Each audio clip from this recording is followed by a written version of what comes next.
the intro?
And welcome to the Fargodome as we have the Section 6-9 player championship game as the Fertile-Beltrami Falcons, the two-time defending section champions, get ready to take on the Clearbrook-Gonvick Bears. They are here for the first time, I believe, since 2019. So a little bit of a difference between the two programs as far as how many times they've played here in the section championship game. The Clearbrook-Gonvick Bears having a fantastic season, obviously, making it here. They come in and, well, they've been playing some really good football. The two teams met just a few weeks ago. Fertile-Beltrami was able to come away with the win in that game. But it was because, well, not just because, but Clearbrook-Gonvick suffered injuries to their starting quarterback and then also their starting tailback who was in at as the backup quarterback. So they've had, they're hoping and thinking that there's no reason why they can't compete in this game as long as they stay healthy, especially with the two main cogs in their offense. Fertile-Beltrami, they're 10-0 on the season. They beat Black Duck in the semifinals 50-18. Clearbrook-Gonvick, they're 7-3 after a 28-6 win over Park Christian in the semifinals. And the meeting between the two teams just a few weeks ago, Fertile-Beltrami won by a score of 46-0. The winner of this game will take on Goodrich-Grigla in the first round of the state nine-man football playoffs. That'll be Thursday, a week from today, at Moorhead High School, so not too far away here from the Fargo Dome. Outside, it's cool.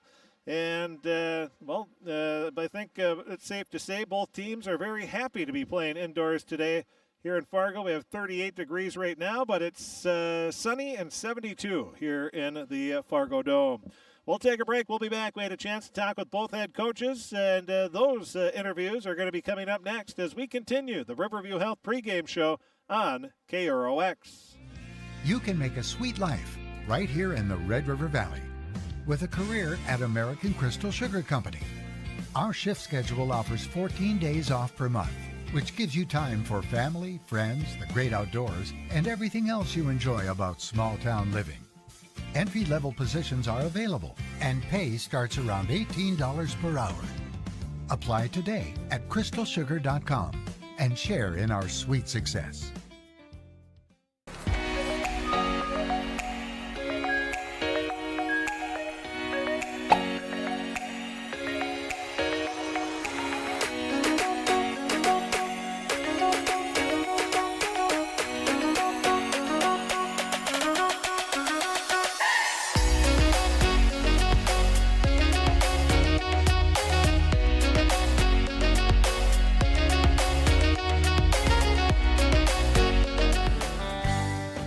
Any weather in new heated jackets and hoodies from Milwaukee and Home of Economy. Wear these daily as a light jacket, but kick up the heat right where you need it when the temps drop and the winds pick up.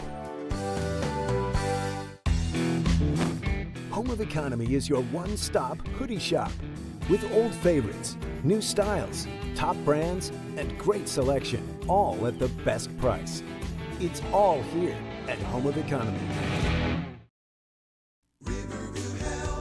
From shoulder to hand, hips to toes, and everything in between, the Riverview Health Orthopedic team has you covered. With advanced training and joint replacements, upper and lower extremity, spine, foot, and ankle care, you know you'll be in good hands with Drs. Spinell, Schall, Sekundiak, Stanky, Kim, and Abasi. For appointments, call Riverview Clinic at 218-281-9595. Riverview Health, exceptional people, exceptional care. Riverview Health. Shopping for groceries is easier than ever with Hugo's Family Marketplace. To simplify life, Hugo's offers convenient online shopping with delivery or curbside pickup at GoHugos.com. Even better, shop on the go with the Hugo's Family Marketplace smartphone app. Download e-coupons, recipes, grocery lists, weekly ads, and place your grocery order right from your phone. Save time and save big with Hugo's Family Marketplace, your hometown grocer since 1939. You're gonna find more low prices, more great stuff when you go to Hugo's. Come see the Crookston or Foston Eye Clinic for all your eye care needs. Whether you're due for an eye exam, looking for new contact lenses, glasses, need cataract surgery, or anything else eye-related, Doctors Forget, Smith, and Janetta are all accepting new patients. They offer a wide array of glasses, contacts, and sunglasses. Need specialized eyewear for a specific activity? From specific ski or snowmobile goggles to performance sunglasses for running or cycling to a full spectrum of specialty tents and eyewear for trap shooters, the Crookston or Foston Eye Clinic can help maximize your visual performance for whatever your passion is. And welcome back to the Fargodome as we had a chance to talk with the head coach of the Clearbrook-Gonvick Bears, Coach Casey Kraulick. Show on KROX as we talk with the head coach of the Clearbrook-Gonvick Bears, Coach Casey Kraulick. And Coach, you are in the section championship game, and well, first of all, congratulations, and obviously you played pretty well in the semifinal. It ended up being a pretty nice day out. We got a lot of our community out the night before to help shovel off our field from all the snow we got. We had earned a home game, and so we got a lot of help doing that. We appreciate it. The great thing about being a small town, you get all that help. And then our boys came out on that Saturday and played really well and got us an opportunity to go play in the championship game here on Thursday. What things did you do well in the semifinals on the offensive end? What were you happy with? You know what? We were able to. Our rushing game was really good. Our top back went for Alex Chernus, went for 186, and a lot of that right up the middle. So that you know that our O-line did a good job, and we did a good job holding on to the ball. You know that's always huge in playoffs, especially outside when the weather was bad. Making sure that we kept the ball and didn't turn it over, and that was a big part of that as well. How about on the defensive end? What were you happy with? Well, our physicality of our guys, our D-line, we knew we had to come in and had to get penetration in the backfield with all the power run that Park Christian does. And then we had to fill quickly and hit low. And we thought our guys did a really good job of that, swarming to the ball, not allowing extra yards because we got so many guys to the ball. And so we thought our effort and attitude that way was huge in that game for us. You get ready to take on Fertile-Beltrami and a rematch from just a few weeks ago. What do you remember from that game at the end of the regular season? Well, we know that they're a really good team. We had early on in that game, had our starting quarterback go down, followed right up by our backup quarterback, who's technically our starting running back. So we had two-way starters go down right off the bat. We had to have some young guys step in right away, but against a team of that level, that makes it more difficult, especially when, you can't make many mistakes to start with against the Fertile-Beltrami, and as good as they are. So we're healthy again now. We're hoping that'll help out and give us some more opportunities. And what makes Fertile-Beltrami so good? You know what? They just don't kick themselves. They are strong on both sides of the ball. It's evident when you watch them play that their kids are football smart. So you can try to run a lot of different things at them, and they seem to just understand, scheme and purpose of the game, and then they're just a very athletic group as well. And with your team, as you said, you're injured, and obviously you lost two very powerful weapons on both sides of the ball for you. That has to give a lot of, I would say, confidence coming into this section championship game, and the way you're playing, of course, as well. Right. Our kids know that, that was part of it. It wasn't the only part, them going down. They definitely, a big chunk of it was them just out playing us that game also. But I think our kids learned from it. One thing our kids have done a great job this year is bounce back from adversity. Each time we have things like that happen, you can see the next week of practice, things going well. And so I think that's an advantage for our kids. Is I don't think they come into this going, well, that one didn't go well at all. I think they're confident that they work hard. At least it'll give them an opportunity to be in the game and give them a chance to win. You're going to be playing inside at the Fargodome. How have you been attacking practice here with the weather that we've had? Well, we're practicing inside every day to try to get used to the warmer air, and the way we move doesn't really do us any good to go down our football field and slip around and be in cold air. So we're just doing that stuff inside. At the point of the year, we're not doing a lot of hitting anyway, so it doesn't really matter if you're on the basketball court, because if you got to learn how to hit at this point, I don't think you'd be in this game.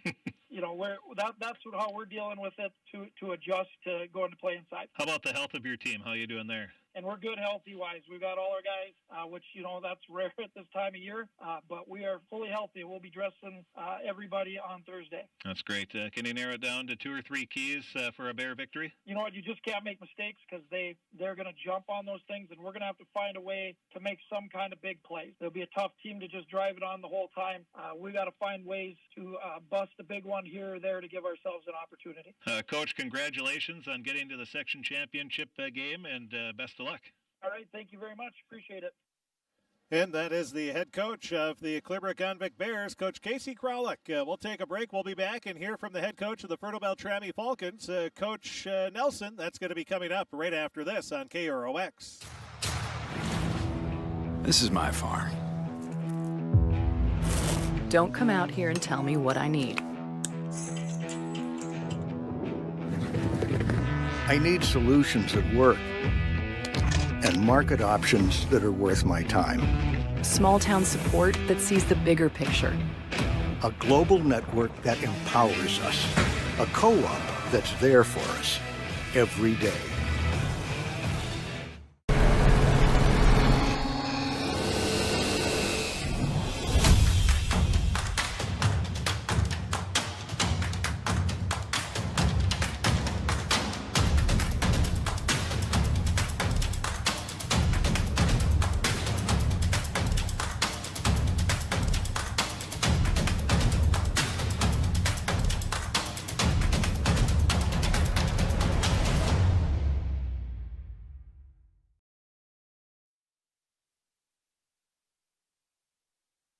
We continue the Riverview Health pregame show on KROX as we talk with the head coach of the Fertile-Beltrami Falcons, Coach Nelson. And Coach, first of all, congratulations getting back to the section championship, and playoff wins never get old, do they? No, they don't. And we had a tussle on Saturday, not only dealing with a very, very good Black Duck team, but field conditions too, which, I've said with Jeff Gullickson, who works at the golf course, what he did for us on Friday, clearing that field off, and Dan Hansen and Chris Zimmel, it was unbelievable. And then Saturday they went out there and did a little dragging, and then we couldn't see the lines. They painted the lines, and I tell you, when we got out there at about 1 o'clock that afternoon, it was just like turf. And it got tore up a little bit, but it was unbelievable. So thanks to them, and that helped us immensely. Well, and you play the regular season to try to get that top seed so you can be at home until the championship and the playoffs, and having that home game, that does make a difference. It does. We have our home crowd. They were very supportive all season long, and we had a lot of people bundled up, standing basically in snowdrifts on the sideline. Jeff did blow one path for both sides so that people could stand along the fence, and we thank them a lot too. It's they're very encouraging, and it's great to see them there. While you're back in the section championship game, you had, as you said, a hard-fought win over Black Duck, and how did you play overall in that?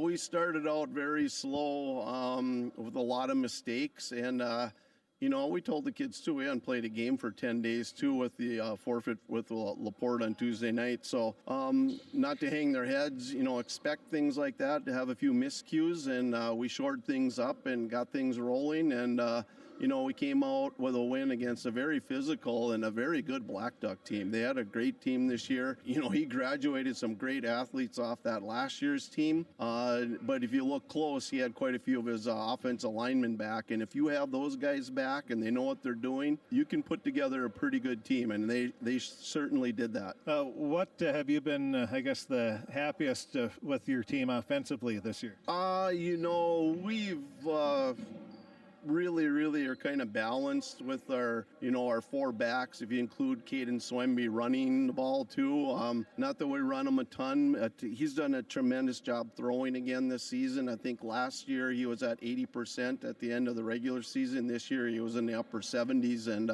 we've kind of had a balanced attack with all three running backs. I know Breyer's more of a receiver, but he does carry the ball for us. Breyer Strem and Jonah Harstead and Isaiah Wright, they're going to get quite a few of the carries. And they've had just a tremendous season. That all starts up front. The five guys that we kind of put together up front with Coach Zimmel, our line coach, have done a tremendous job. They just communicate very well with one another. We've seen a lot of different fronts, a lot of different stunts, and, we may be confused for a play or two, but, after a little while, we kind of get an idea, or those guys get an idea what's going on, and they figure it out. Defensively, you've been able to shut down teams all season long. What has been the reason for your success on that side of the ball? Well, I tell you, Coach Larson, Craig Larson does a tremendous job calling in defensive stunts and fronts, and we have several fronts we throw at people, and our big motto is do your job, not somebody else's. Rely on your teammates, because if you start trying to do somebody else's job, that leaves gaps. And, they've done a great job of that. And, kind of a bend, don't break defense. But overall, it's been a very, very good defensive team. You get ready to take on a team that you just saw a few weeks ago, Clearbrook-Gonvick. What do you remember from that game? It's a very, very quality team. We were talking before the season started on the new sub-districts and who was going to be tough. We thought we had a very tough schedule, and we did. And then we started talking about who's returning a lot of people and is going to be very tough in the section. And every time we talked, Clearbrook came up, and that's that was proven. They've got a very talented running back in Shernis. He's a force on defense at linebacker. They have two great quarterbacks. They've got size up front. They are very, very physical, and the first time we played them, we're fortunate to have some things go our way. And, if those things don't go our way, we're in a dogfight of a game. This time you're going to be playing at the Fargodome, a familiar spot for you over the last couple of years. Does that change how you play inside, especially after being out in the snow and everything in your last game? Offensively, we're going to do what we do. We have a few new wrinkles if we want to throw at people, but that we've worked. Well, that's going to be it from Coach Brian Nelson. We apologize, but the short turnaround here, we don't have enough time to go through everything. But Fertile-Beltrami is going to start the game with the ball. Dropping back to pass is going to be the quarterback, Swemby. Finds an open receiver over on the far sideline across the 50 up to about the 42-yard line. And 17 seconds into the game, Fertile-Beltrami is rolling.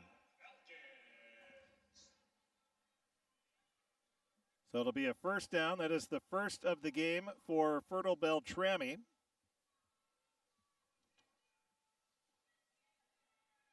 Out of the shotgun will be Swemby. He's going to hand it off left side to Wright. Wright is thrown down at the 40-yard line. That'll be a gain of about 4 yards on the play for Isaiah. And we'll take a quick look at the starting lineups brought to you by Napa Crookston Welding and Machine. For the Fertile-Beltrami Falcons, Caden Swemby, a 6'3", 177-pound senior, is at quarterback. Across the line, they have Preston Hansen, a 6'5", 195-pound sophomore. Caleb Stoltman, a 5'11", 225-pound junior. Jack Leiser, a 5'11", 231-pound junior. Underneath center now will be Swemby, and there's some movement, and there's going to be a penalty.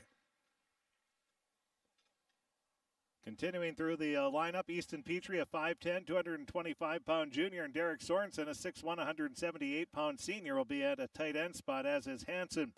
The starting running backs. So it'll be a false start. That'll be a 5-yard penalty assessed against Fertile-Beltrami. That'll push them back 5 yards. But at the running back spots, Isaiah Wright, a 6 foot, 180-pound junior. Jonah Harstead, a 5'10", 189-pound junior. And wide receiver or wingback, Brian Brierstrem, a 5'9", 141-pound sophomore. Now Swenby lost the ball, but they're going to say he was down, and that's going to be a loss of 2 yards on the play for Swenby. And it'll be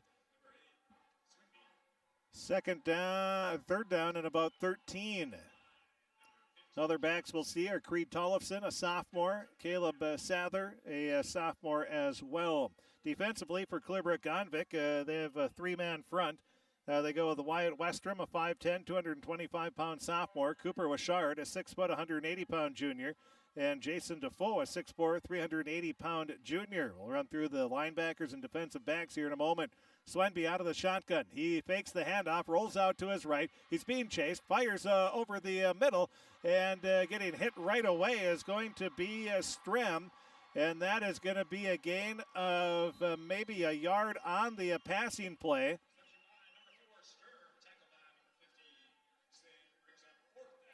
So Strem on the reception. That'll be his second of the game. Swenby is 2 of 2 passing in the game.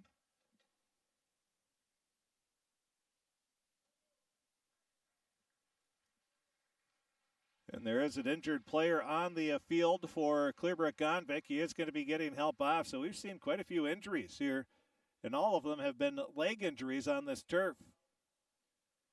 And the lines, you can see, they are a tad bit on the crooked side. So I don't know if they quickly just put the turf down, and I would assume the Bison football team does not accept crooked lines for their games. Now the punt by Swenby, it's a beauty, calling for a fair catch. The ball is going to roll into the end zone. So that'll be a 46-yard punt for Swenby, most of that in the air.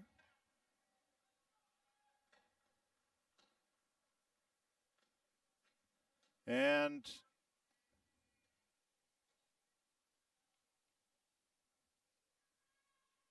so a 46-yard punt, no return. And it'll be 1st and 10 for Clearbrook-Gonvick. They'll have it at the 20-yard line, where it'll be 1st and 10. Asani Bruton is the quarterback, a 6 foot, 170-pound junior. He's going to hand it off with some blockers in front of him. Looking for some room is Alex Chernus. Chernus, a 5'10", 175-pound senior.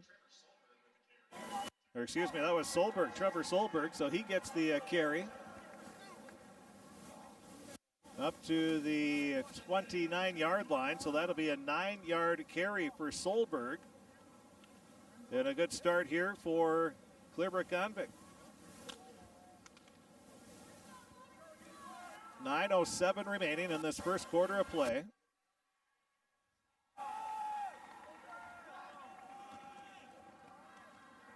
Now looking, there's no room there. The Falcon defense comes up with a big stop. Did they get enough? It looks like they might. They're going to spot it at the 30.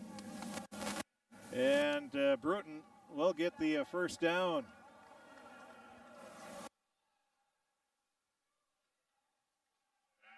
So that'll be a first down with Bruton on the 1-yard carry.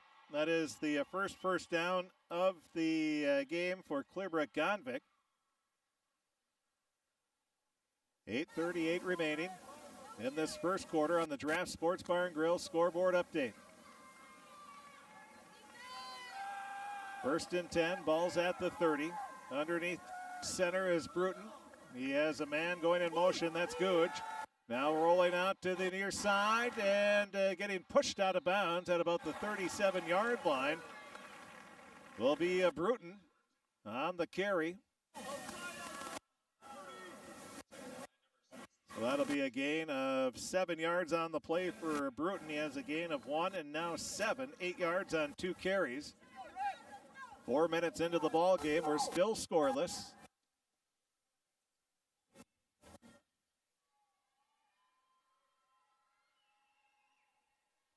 2nd and 4. 2nd and 3, we should say. Handoff right side. Chernus looking for some room. He's going to be brought down. Or excuse me, that's going to be Corrado, the 6'2", 200-pound senior, his 36th carry of the season. And he'll get a gain of a yard on the play. It's already the 3rd ball carrier in the game for Clearbrook-Gonvick. It'll be 3rd and 1. And the quarterback keeper by Bruton, he goes off left side. He's going to get up to the 44-yard line, and that's going to be a gain of 5 and another first down for Clearbrook-Gonvick. So Bruton with the first down. That is the team's 2nd first down of the game. It'll be 1st down and 10, now at their own 44-yard line.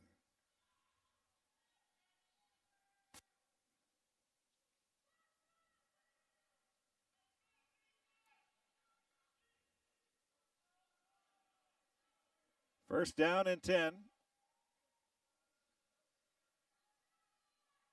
Now dropping back, looking. Bruton rolls out to his left, directing traffic, lobs one in the air. Very dangerous play, but it's going to be caught along the far sideline for a first down. That was Googe. He makes the grab, and that is going to be a passing play of 6.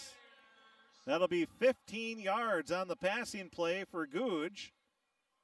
And Bruton, maybe an ill-advised pass, is able to get another first down. That's the 3rd of this drive for Clearbrook-Gonvick. It'll be 1st down and 10 at the Fertile-Beltrami 41-yard line. So a great start here for Clearbrook-Gonvick. Defensively, they come up with the stop, and now offensively, they are moving the ball down the field. Bruton with a handoff inside, breaking a tackle at the line of scrimmage, getting close to another first down is the ball carrier for the Bears, and that one is going to be Chernus.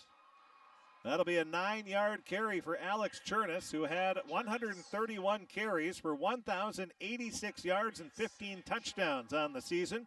It'll be 2nd down and 1 for Clearbrook-Gonvick.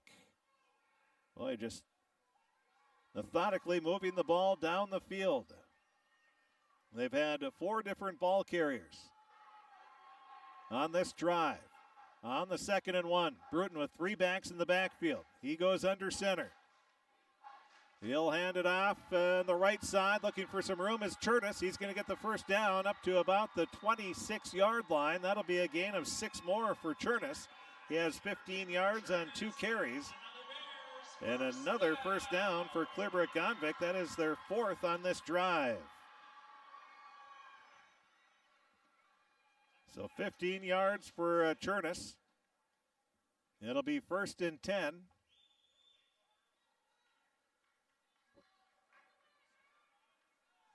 Breaking out of the huddle is Clearbrook-Gonvick. They're in their all-white uniforms. And the handoff right up the gut, running into somebody and then bouncing it out to the near sideline, the Fertile-Beltrami sideline, is Chernus. He's going to be taken down at about the 22-yard line. That'll be a gain of about 4 yards on the play. Petrie in on the tackle for Fertile-Beltrami. It'll be 2nd down and 6 now for Clearbrook-Gonvick. 4:43 remaining in this first quarter of play. We've had 2 offensive series thus far. Clearbrook-Gonvick with the longer of the drives as they continue to move it down. They've run 9 plays in this drive. This will be the 10th play. Handoff right up the middle. This time it's stacked up. There is no room there, and still moving the pile a bit. Maybe a yard gain on the play. On the handoff to Chernus. That's his 4th carry. 10 plays now on this drive. It'll be 3rd and 5 for Clearbrook-Gonvick at the Fertile-Beltrami 21-yard line. They need to get just inside the 16. Man in motion from left to right out of the shotgun is Bruton. Bruton looks for an opening. He's going to be thrown out of bounds inside the 20 down to about the 18. That'll be a gain of about 3 yards on the play for Bruton. Now on to the 11th play, or the 12th play, excuse me.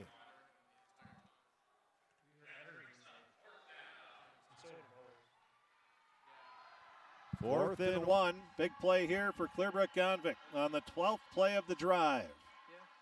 3:40 remaining in this first quarter.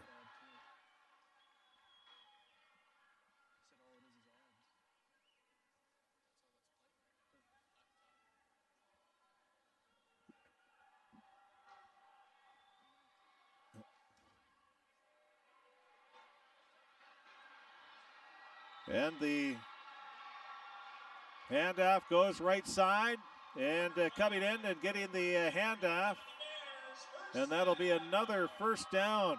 Or was that Brewston? Or Bruton, yep. So Bruton with the carry. That'll be the 5th first down of the drive here for Clearbrook-Gonvick. It'll be first down and 10. 3:35 left. Now the rolling out to the far sideline. And the handoff this time goes to Googe. Googe.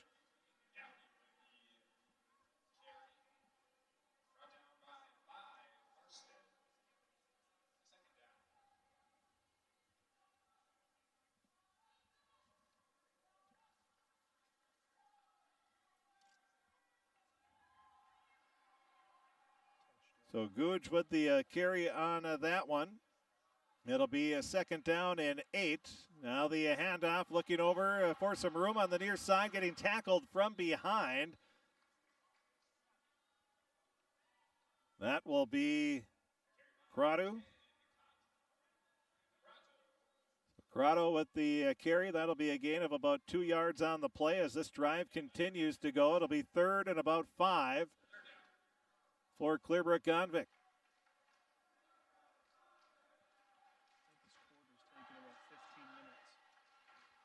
2:25 remaining in this first quarter of play. Man in motion, going up the middle, in for the touchdown on the quarterback keeper will be Bruton. He'll go in from 6 yards out, and that'll be the first score of the game.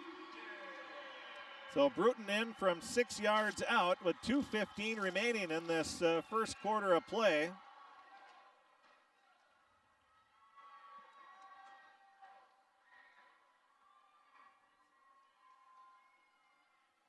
Bruton with the touchdown.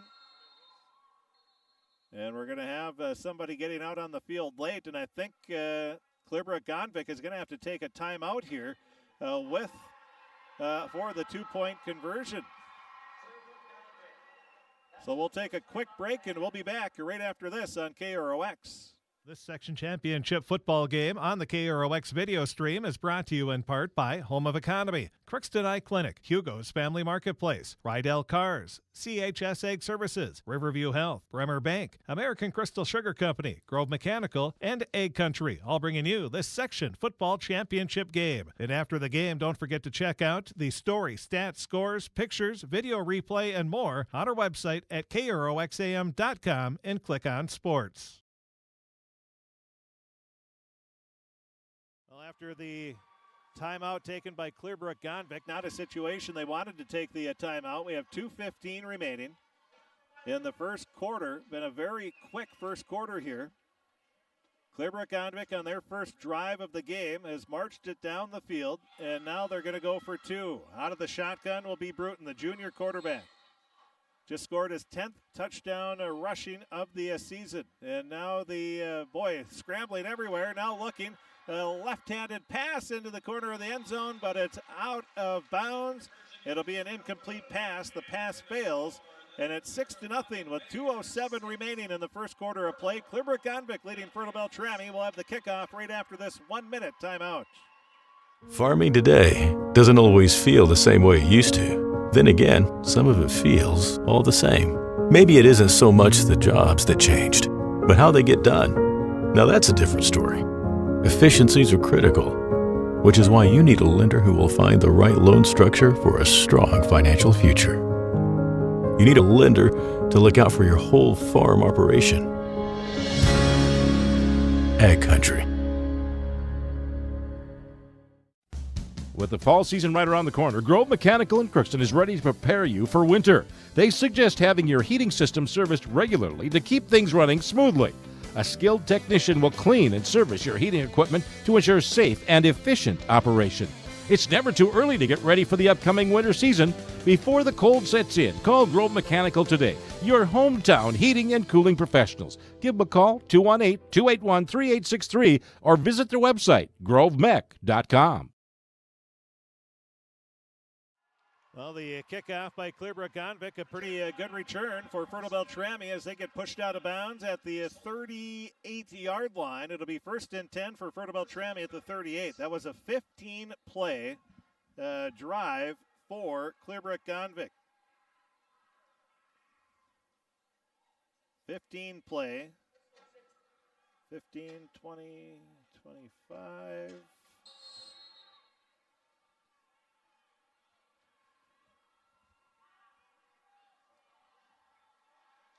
Now the handoff goes near sideline.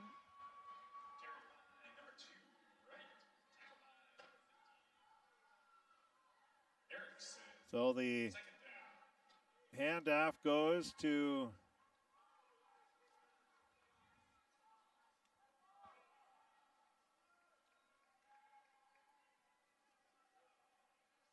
that was number 9, wasn't it?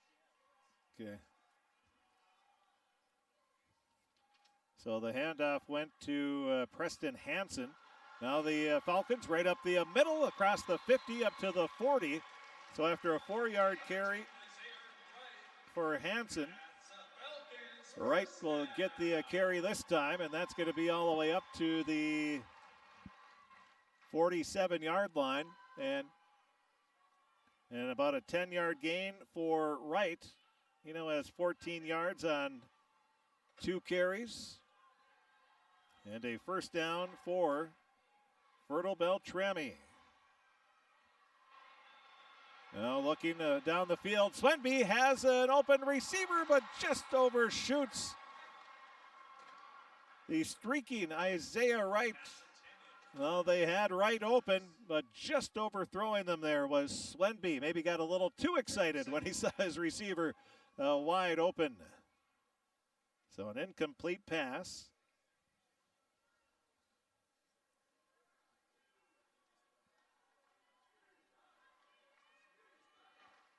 2 of 3 passing now is Swenby.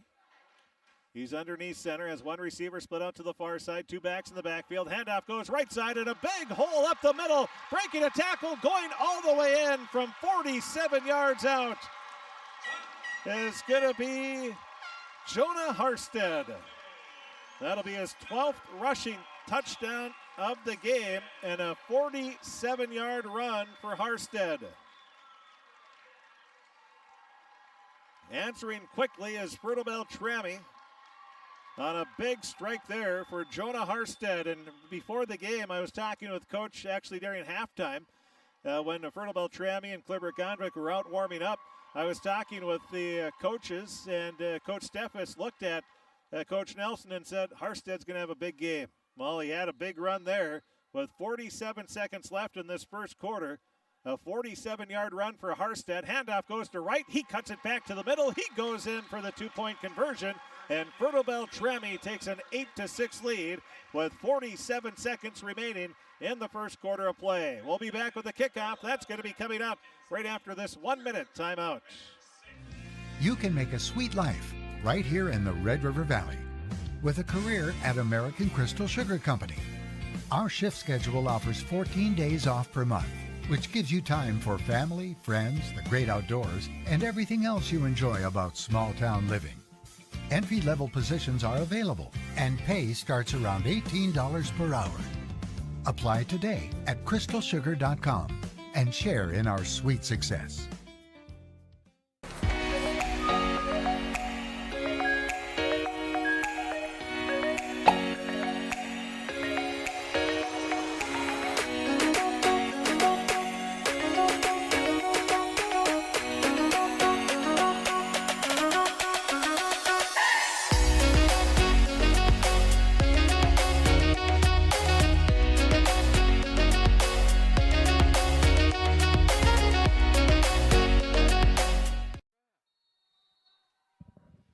welcome back as we have the kickoff for the Fertile-Beltrami Falcons, and the kick is going to go out of bounds right around the 30-yard line. We'll see what Clearbrook-Gonvick decides to do, but Jonah Harstead, a 47-yard run for a touchdown with 47 seconds left in the first quarter, and the right two-point conversion run is good. It's an 8-6 lead for Fertile-Beltrami, so a nice answer for the Falcons.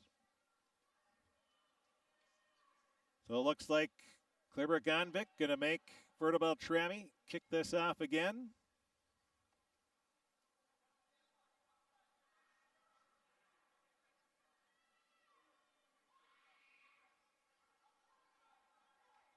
So they'll have to kick off from the 35-yard line instead of the 40 now, where the colleges kick off from. X marks the spot there. 8-6, Fertile-Beltrami with the lead. 47 seconds left, first quarter of play. The winner will play Goodridge-Grigla on next Thursday at Moorhead High School. Now the kick again goes out of bounds. And the question here is going to be, did the Clearbrook-Gonvick player touch the ball before it went out of bounds? And that's what the official on the near sideline is going to be asking. Clearbrook-Gonvick did touch the ball, but was it out of bounds first? Or did they touch it, then it went out of bounds? And that is going to be the discussion here. And it looks like it's going to be another re-kick.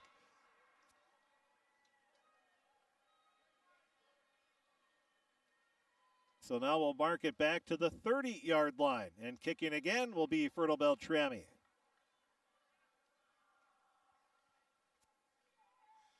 8-6.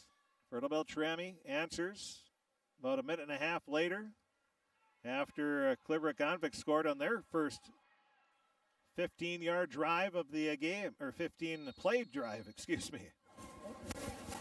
Now the kickoff. This one is end over ender. It's going to be taken and looking for some room along the far sideline. Now trying to bounce it back to the middle. We have a helmet rolling on the field of one of the Clearbrook-Gonvick players. A flag is thrown away from the play.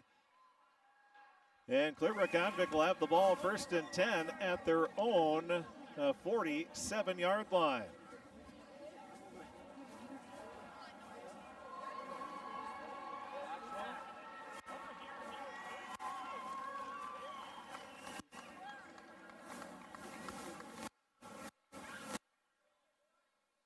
So it was a 81-yard drive on 15 plays for Clearbrook-Gonvick on their first possession. They're going to try to, well, obviously they hope they don't have to go 80-plus yards here. They're at the their own 47-yard line. We have a discussion here with the official, and now talking over with Coach Kraulick. Personal foul penalty is going to be against Fertile-Beltrami. That's that face mask or that helmet that went rolling.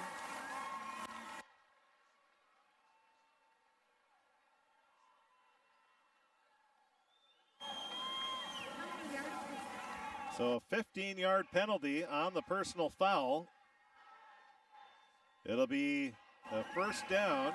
That is the second penalty assessed against Fertile-Beltrami for 20 yards. 1st and 10 at the Fertile-Beltrami 39-yard line. They're looking for some room, getting tackled in the backfield. Will be the ball carrier. That's going to be Googe. Ben Googe. He's going to lose about 3, maybe 4 yards on the play. We'll call it a loss of 4.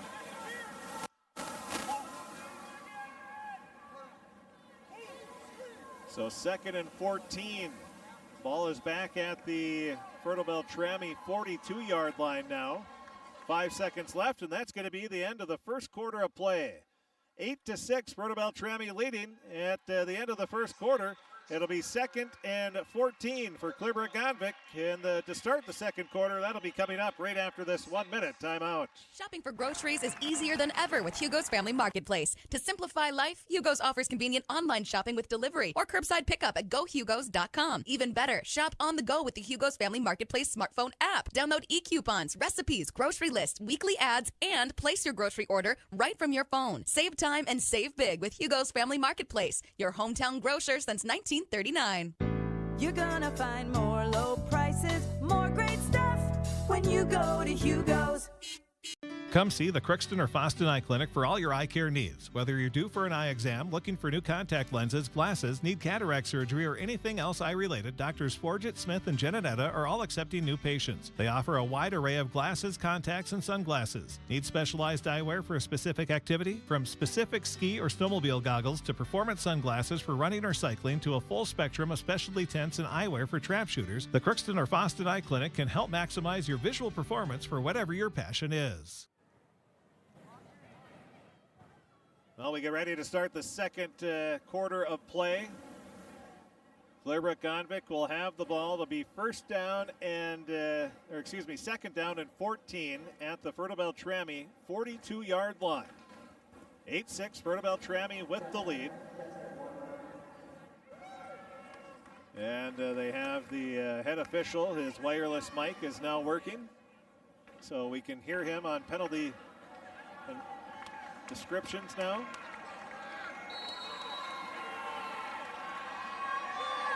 So we start the second quarter of play, 2nd and 14. It'll be Bruton looking, fires over the middle. It's going to be almost intercepted. Oh, man. Through the hands of a diving Falcon. That was Preston Hansen. Went right through his hands. It'll be an incomplete pass. That is the first incomplete pass for Clearbrook-Gonvick. They're now 1 for 2 passing. It'll be 3rd and 14. Fertile-Beltrami looking for a big third down stop here. The two-time defending section champions, Fertile-Beltrami, taking on a team that's here for the first time since 2019, dropping back to pass. Bruton fires as a receiver, but overshoots the intended receiver. Great stride for stride coverage down the field by Joe Sorensen, the junior defensive back, and that'll make it 4th down and 14 for Clearbrook-Gonvick.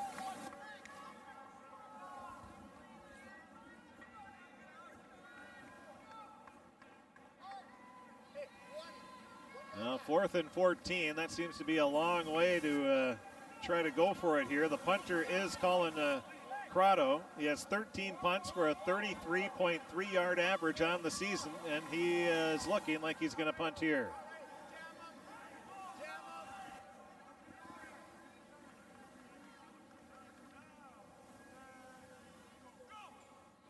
Try with the hard count right away. Now the punt, it's going to be a low, wobbly one, going to be taken at the 13-yard line and being taken down right away. Good downfield coverage. And the return man there for Fertile-Beltrami, that was Briar Strem. And he is taken down at the 20-yard line, where it'll be 1st and 10 for Fertile-Beltrami. That is the first punt of the game for Clearbrook-Gonvick. And they will go, let's see, that was a 29-yard punt for the Bears. 1st down and 10 for Fertile-Beltrami. Pitch goes to Wright. Wright cuts it up the middle up to about the 22. That'll be a 2-yard gain for the Falcons. It'll be 2nd down and 8 for Fertile-Beltrami at their own 22. On the Draft Sports Bar and Grill scoreboard update. 11:15 remaining, first half of play. Fertile-Beltrami leading Clearbrook-Gonvick 8-6. Underneath center will be Swenby. Hands it off right up the middle. There's no room. Maybe a yard carry for Wright. It's been tough sledding the last 2 carries. He has 3 yards on 2 carries.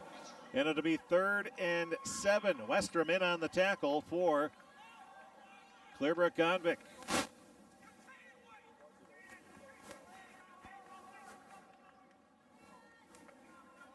Third and 7.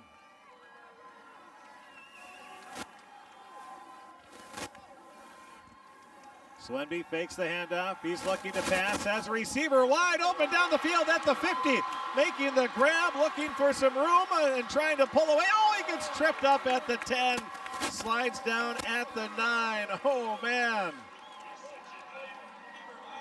And that was Harstead, who is having a big game, and he does go down with an injury as well on that play. So that is going to be the ball is going to be marked at they still haven't really marked it, looks like around the 9. So we'll have the ball at the 9-yard line. 69-yard passing play to Harstead, and he is injured on the play. So Harstead injured. He was tripped up from behind.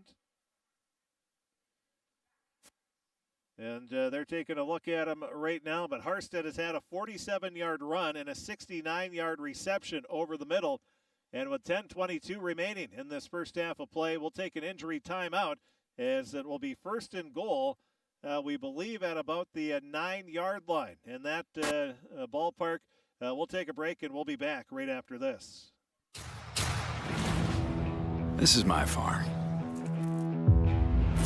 Don't come out here and tell me what I need. I need solutions that work and market options that are worth my time. Small town support that sees the bigger picture. A global network that empowers us. A co-op that's there for us every day.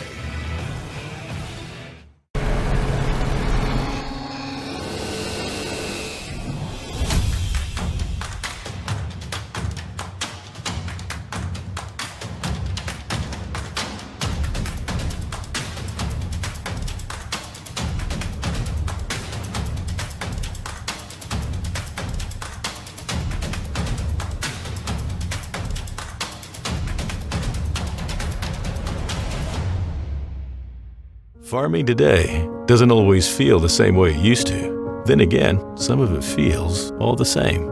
Maybe it isn't so much the jobs that changed, but how they get done. Now that's a different story. Efficiencies are critical, which is why you need a lender who will find the right loan structure for a strong financial future. You need a lender to look out for your whole farm operation. Ag Country. With the fall season right around the corner, Grove Mechanical in Crookston is ready to prepare you for winter. They suggest having your heating system serviced regularly to keep things running smoothly. A skilled technician will clean and service your heating equipment to ensure safe and efficient operation. It's never too early to get ready for the upcoming winter season. Before the cold sets in, call Grove Mechanical today, your hometown heating and cooling professionals. Give them a call, 218-281-3863, or visit their website, grovemech.com. You can make a sweet life right here in the Red River Valley with a career at American Crystal Sugar Company. Our shift schedule offers 14 days off per month, which gives you time for family, friends, the great outdoors, and everything else you enjoy about small town living.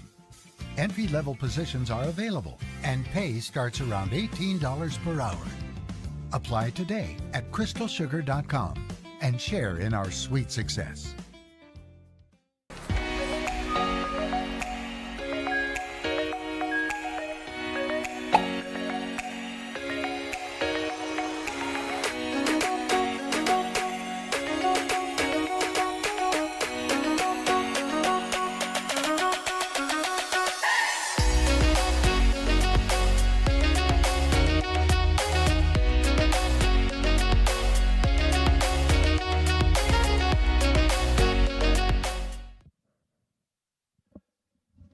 Welcome back to the Fargodome, and you can hear a pin drop as Harstead is still down on the turf.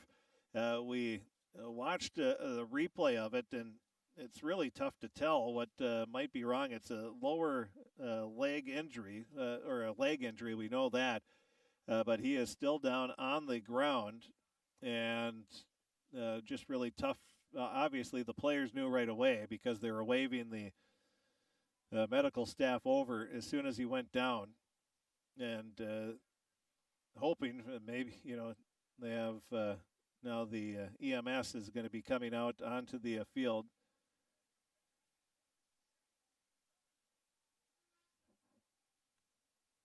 And also we see the parents of Harstead coming out as well. So this obviously not a good sign at all. Just watching it, he went down. He was tripped up from behind. He went down with the right leg. It sort of went underneath his body as he slid onto the turf when he was caught from behind. There wasn't a tackle. It was more of just a drag down.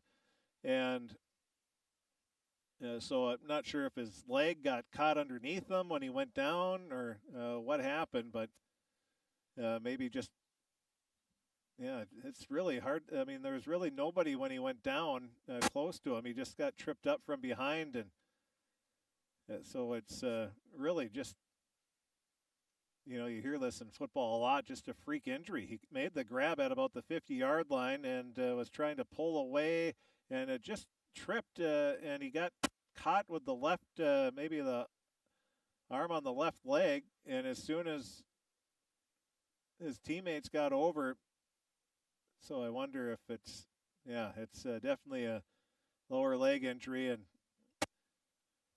they're looking at it there. So we're not going to guess what's wrong by any means, but they've taken the shoulder pads and the jersey off. They've also taken, obviously, the helmet's been off for a while, and it looks like the shoe is off as well. It looks like one of the shoes is being carried over to the sidelines, which I think I know what it might be, but I'm not going to speculate.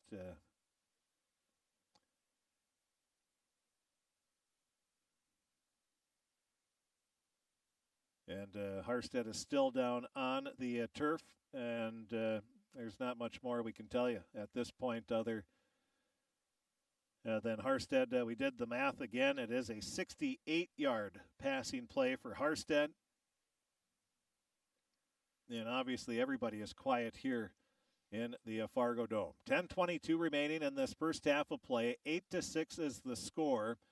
And Harstead is still down right between the 5 and the 10-yard line, as it looked like he was going to go in, but just was tripped up just enough by maybe the hand, but it looks more so like just the fingertips. I believe it was Hassani Bruton that caught him from behind and was able just to trip him up enough. And now they have the cart coming out as well, and so it continues to not be good here for Harstead. So we're thinking of Jonah as he is still down on the turf. They have been keeping that, looks like right leg. They've been looking at that, maybe even the hip area. And the EMS talking with everybody there. Coach Nelson's been down there, the parents as well. And they have the cart out, so they'll be taking Harstead off on the cart. And we will take another break here, and we will be back. Again, 10:22 left in the first half of play. Fertile-Beltrami leading 8-6, but things very quiet here in the Fargodome as Jonah Harstead went down after a 68-yard reception. There was really no big hit. It was just a trip up, with the fingertip, maybe the hand on the back of the left calf. That tripped him up enough, and his right leg seemed to get sort of stuck underneath him. as we went here, and this is about the fifth injury we've seen. All of them are just sort of, we've had ankles, we've had knee, we've had now another lower extremity injury here. And I don't know if it's just the turf or what's going on here, but there's been way too many injuries in these games that we've seen here from the Fargodome. We told you the lines are anything but straight. Looks like I came out at 1:30 in the morning after a night at the bar and tried to do it, not to make light of this situation, but and there is some areas where the turf is puffed up a little bit, and I'm not sure if they just quickly put it down and didn't pull it tight enough, or however they do it here at the Fargodome. However they do it, they might have to look at changing that up a bit here, because the turf has not been friendly to these players in these games. So we'll take another break. We will be back. Again, the score, it's 8-6. Fertile-Beltrami leading Clearbrook-Gonvick. Fertile-Beltrami will have the ball, first and goal. It looks like at the 9-yard line. And so they will be knocking on the door once again. And this is going to be a tough situation for all players involved. You're seeing a serious injury here, and really a freak injury. There was no big collision, no big hit, and it's so not good for Jonah Harstead, obviously, and Fertile-Beltrami. So the Falcons will obviously have to finish this game without Harstead, and he's going to be carted off as soon as they get him stabilized down on the field. Again, it's a lower, it's a leg or a hip down to a leg injury. We're not exactly sure what. And so we'll take one more break, and we'll be back and have the resumption of this second quarter. Again, Fertile-Beltrami leading 8-6, knocking on the door once again. They'll have it first and goal at the 9-yard line. That's going to be coming up right after this on KROX. Tackle any weather in new heated jackets and hoodies from Milwaukee and Home of Economy. Wear these daily as a light jacket, but kick up the heat right where you need it when the temps drop and the winds pick up. Home of Economy is your one-stop hoodie shop with old favorites, new styles, top brands, and great selection, all at the best price. It's all here at Home of Economy. From shoulder to hand, hips to toes, and everything in between, the Riverview Health Orthopedic Team has you covered. With advanced training and joint replacements, upper and lower extremity, spine, foot, and ankle care, you know you'll be in good hands with Drs. Spinell, Schall, Sekundiak, Stanky, Kim, and Abasi. For appointments, call Riverview Clinic at 218-281-9595. Riverview Health, exceptional people, exceptional care. Riverview Health. Shopping for groceries is easier than ever with Hugo's Family Marketplace. To simplify life, Hugo's offers convenient online shopping with delivery or curbside pickup at gohugos.com. Even better, shop on the go with the Hugo's Family Marketplace smartphone app. Download e-coupons, recipes, grocery lists, weekly ads, and place your grocery order right from your phone. Save time and save big with Hugo's Family Marketplace, your hometown grocer since 1939. You're gonna find more low prices, more great stuff when you go to Hugo's. Come see the Crookston or Foston Eye Clinic for all your eye care needs. Whether you're due for an eye exam, looking for new contact lenses, glasses, need cataract surgery, or anything else eye-related, Drs. Forget, Smith, and Genetetta are all accepting new patients. They offer a wide array of glasses, contacts, and sunglasses. Need specialized eyewear for a specific activity? From specific ski or snowmobile goggles to performance sunglasses for running or cycling to a full spectrum of specialty tents and eyewear for trap shooters, the Crookston or Foston Eye Clinic can help maximize your visual performance for whatever your passion is.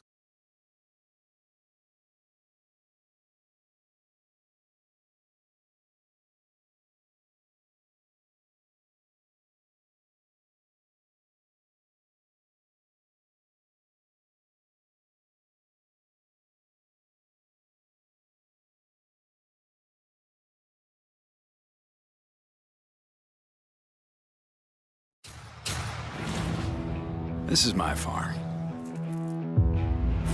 Don't come out here and tell me what I need.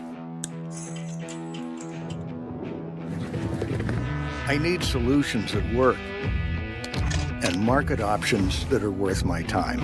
Small town support that sees the bigger picture. A global network that empowers us. A co-op that's there for us every day.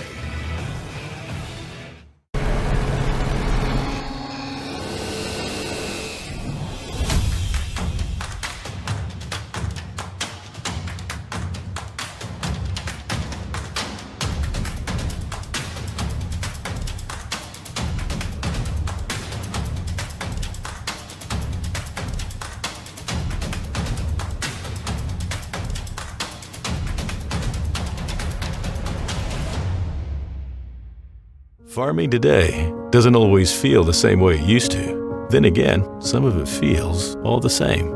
Maybe it isn't so much the jobs that changed, but how they get done. Now that's a different story.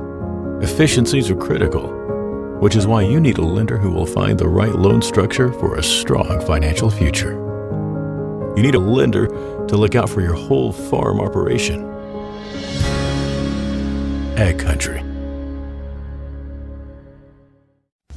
With the fall season right around the corner, Grove Mechanical in Crookston is ready to prepare you for winter. They suggest having your heating system serviced regularly to keep things running smoothly.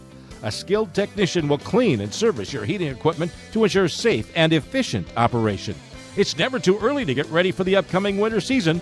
Before the cold sets in, call Grove Mechanical today, your hometown heating and cooling professionals. Give them a call, 218-281-3863, or visit their website, grovemech.com. Championship football game on the KROX video stream is brought to you in part by Home of Economy, Crookston Eye Clinic, Hugo's Family Marketplace, Rydell Cars, CHS Ag Services, Riverview Health, Bremer Bank, American Crystal Sugar Company, Grove Mechanical, and Ag Country, all bringing you this section football championship game. And after the game, don't forget to check out the story, stats, scores, pictures, video replay, and more on our website at KROXAM.com and click on Are Sports. you an enthusiastic sports fan? Want to have fun and get in on the action? Heck, yes. That'd be awesome. Have great attention to detail? Want to stay active? Definitely. Want to give back to the student athletes in your community? Obviously, yes. Then you'd make an excellent high school sports official. We need more officials in Minnesota, because with no high school officials, there are no high school sports. Sign up today at highschoolofficials.com. You can make a sweet life right here in the Red River Valley with a career at American Crystal Sugar Company. Our shift schedule offers 14 days off per month, which gives you time for family, friends, the great outdoors, and everything else you enjoy about small town living. Entry-level positions are available, and pay starts around $18 per hour. Apply today at crystalsugar.com and share in our sweet success.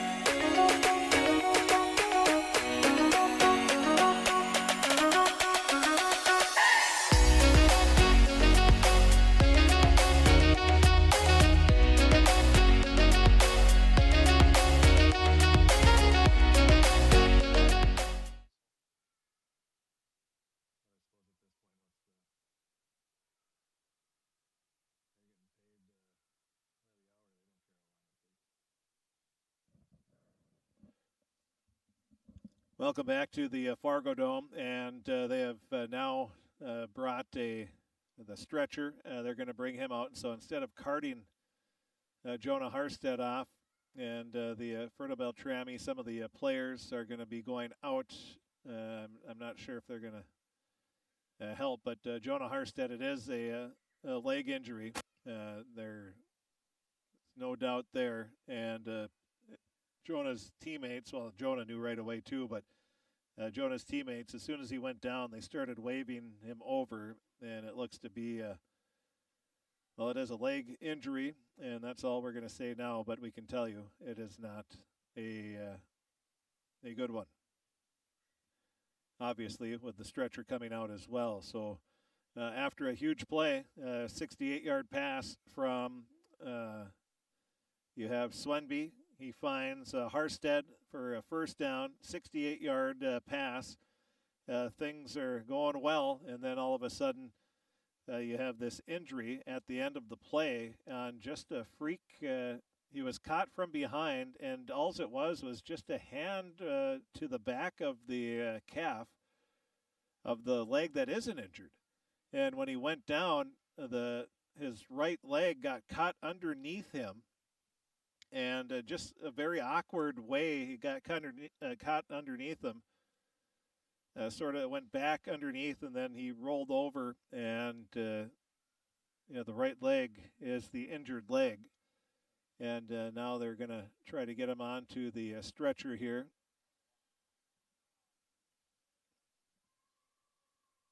And they're trying to figure out the best plan of attack to get him out. Coach Nelson has been out there this entire time. Jonah's parents are out there.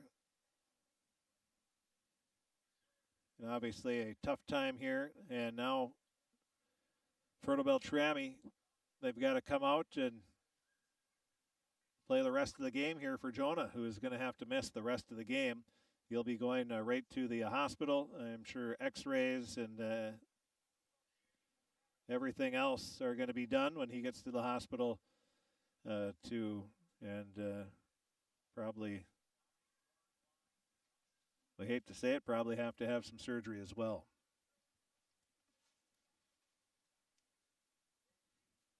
And a tough spot here at Fertile-Beltrami. They aren't short at weapons, and that is going to come in very important here in the rest of the ball game. Again, 10:22 remaining in the first half. If you're just joining us, the game started. Fertile-Beltrami, now they are going to get Jonah onto the stretcher, and they are going to wheel him off here. Jonah just gave a thumbs up, too. Oh, good. Well, good to see. Obviously, you play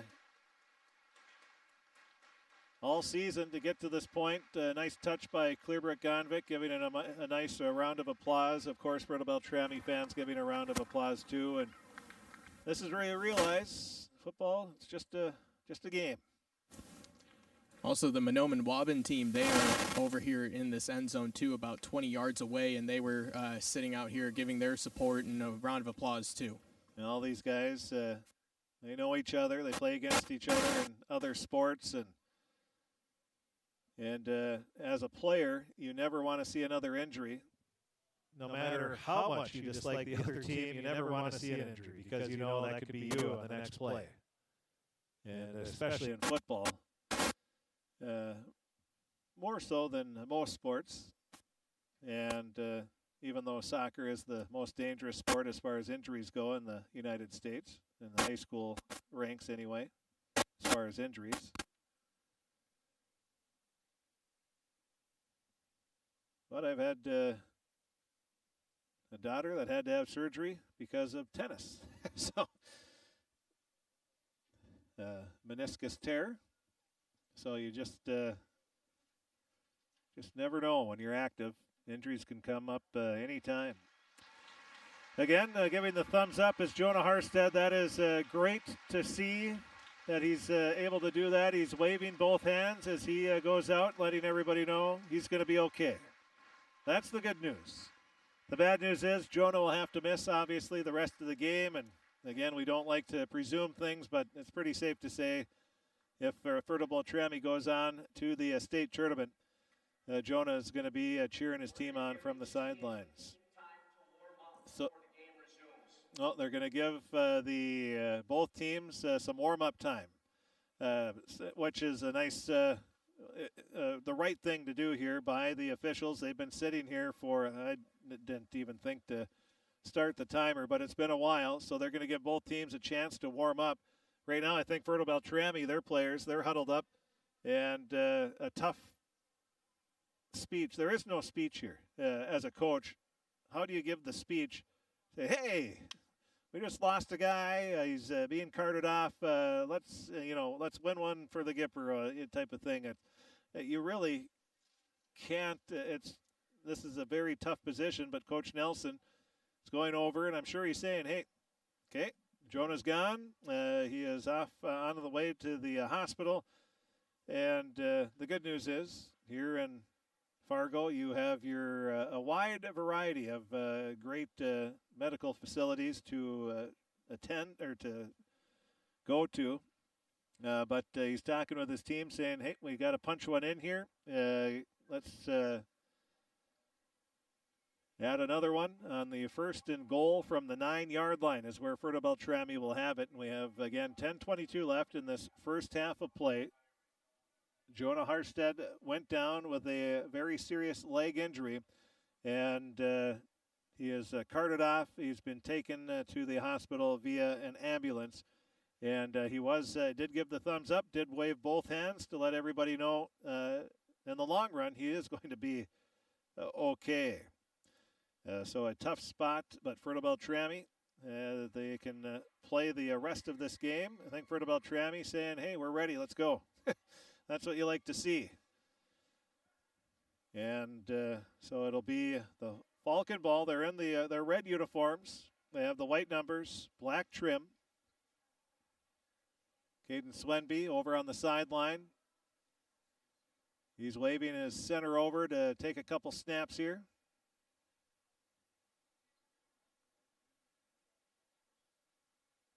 And Clearbrook-Gonvick now, they're all huddled up, the entire team, over with Coach Kralik. And again, this is a tough spot here, too, if you're Clearbrook-Gonvick. You say, no, we had the injury. Now let's go out and beat these guys. Beat them while they're down. And it's a tough situation for both teams and something you never want to see. You can move on pretty quickly with an ankle injury or a sprained ankle or something like that, but when somebody gets carted off, it is tough. So Fertile-Beltrami, they're chomping at the bit. They want to get back out there. Clearbrook-Gonvick, they're still in their team huddle. And now the Falcons, they are going to huddle up. And now I think both fans, both sides, feeling comfortable to start a little cheer. Again, it's situations like this where you realize it's just a game.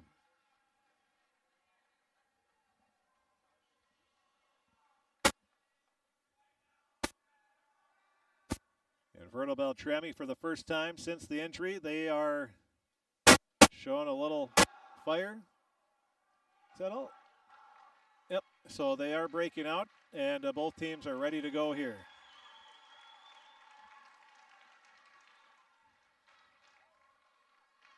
Well, Coach Steffes.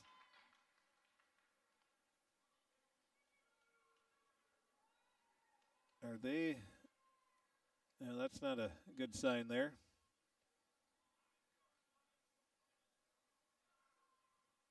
They are cleaning up the turf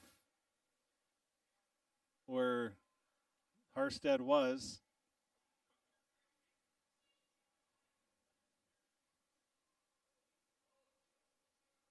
And now I think we might be ready to go. Fertile-Beltrami huddle, and the final message was finish it. We'll see if they're able to do it here. And here we go. Both teams, see how this first play goes. It is, you never know. You don't know in a regular situation, let alone after a long layoff because of a serious injury. So here we go. Fertile-Beltrami with the ball. 1st and goal at the 9-yard line. They lead 8-6, looking to punch another one in here. After the big pass to Jonah Harstead, a 68-yarder. Handoff goes left side, breaking it across the 5 down to the 4. And that is going to be Caleb Sather. So Sather with the run. And that'll be a gain of 5 yards. That is the 5th player to run the ball for Fertile-Beltrami here in this first half. They've had 3 different receivers catch a pass. Now it's going to be a handoff right side. Big opening, walking in for a touchdown is Isaiah Wright. A 4-yard touchdown run. And on this drive anyway, Fertile-Beltrami finishes it off. 9:42 left in the second quarter of play. Isaiah Wright gets his first touchdown of the game on a 4-yard run. And it's now 14-6. Well, a big play here. This would put Fertile-Beltrami up by 2 scores if they're able to get this 2-point conversion. Swenby lobs a pass into the far side of the end zone. It is caught, and they're going to call it a 2-point conversion. Wow, what a toss by Swenby. You couldn't have thrown that any better. And Wright with the diving, sprawling grab in the far side of the end zone, keeping his feet down as he makes the grab. The official was right there watching it all. And it's a 2-point conversion for Wright, his second of the game on the pass. And it's now 16-6, a big 2-point conversion there because that makes it a 2-score lead for Fertile-Beltrami. We're going to keep it here. We've played more than enough commercials, unfortunately. And now to kick off will be Fertile-Beltrami.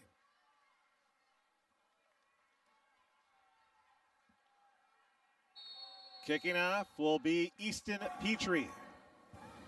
His end-over-end kick is going to be taken at the 25-yard line, and then slipping, trying to cut back at the 32, and then it's ball pops loose. Fertile-Beltrami!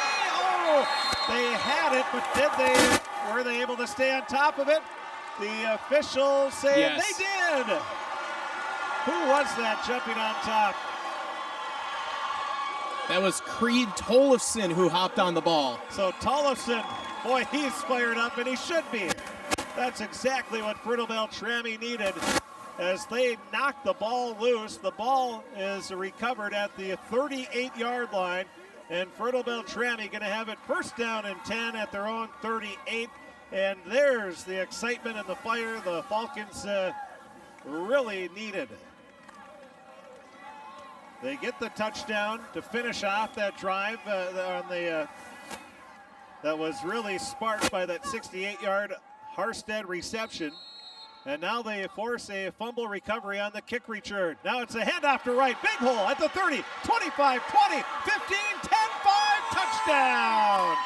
Isaiah Wright, one play from 48 yards out for the touchdown. And Fertile-Beltrami has opened this one up. They lead 22-6. Well, how do you respond after a serious injury to a teammate? I think Fertile-Beltrami just wrote the book on how to do it.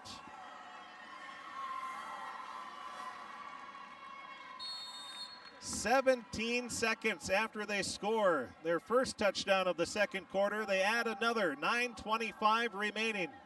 A 48-yard run for Isaiah Wright. Now the pitch, that's going to go to Strem. He's going to be stopped short of the end zone, and the 2-point conversion fails. But with 9:25 left in the first half of play, Fertile-Beltrami all of a sudden leads 22-6. We'll be back right after this timeout on KROX.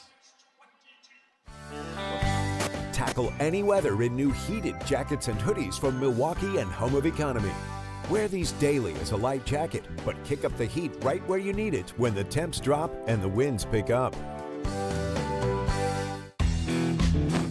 Home of Economy is your one-stop hoodie shop with old favorites, new styles, top brands, and great selection, all at the best price. It's all here at Home of Economy. From shoulder to hand, hips to toes, and everything in between, the Riverview Health Orthopedic Team has you covered. With advanced training and joint replacements, upper and lower extremity, spine, foot, and ankle care, you know you'll be in good hands with Drs. Spinell, Schall, Sekundiak, Stanky, Kim, and Abasi. For appointments, call Riverview Clinic at 218-281-9595. Riverview Health, exceptional people, exceptional care. Riverview Health. skipped, went off the really a tough play and a beautiful kick, and now we're going to have a flag thrown late after the play. That's very likely going to be a personal foul, and but the kick was trying to field it was Clearbrook-Gonvick. It went off to the side and was finally chased down and then returned up to the 20-yard line where the tackle was made, and we do have a penalty thrown on the play, and we'll see what the flag is going to be.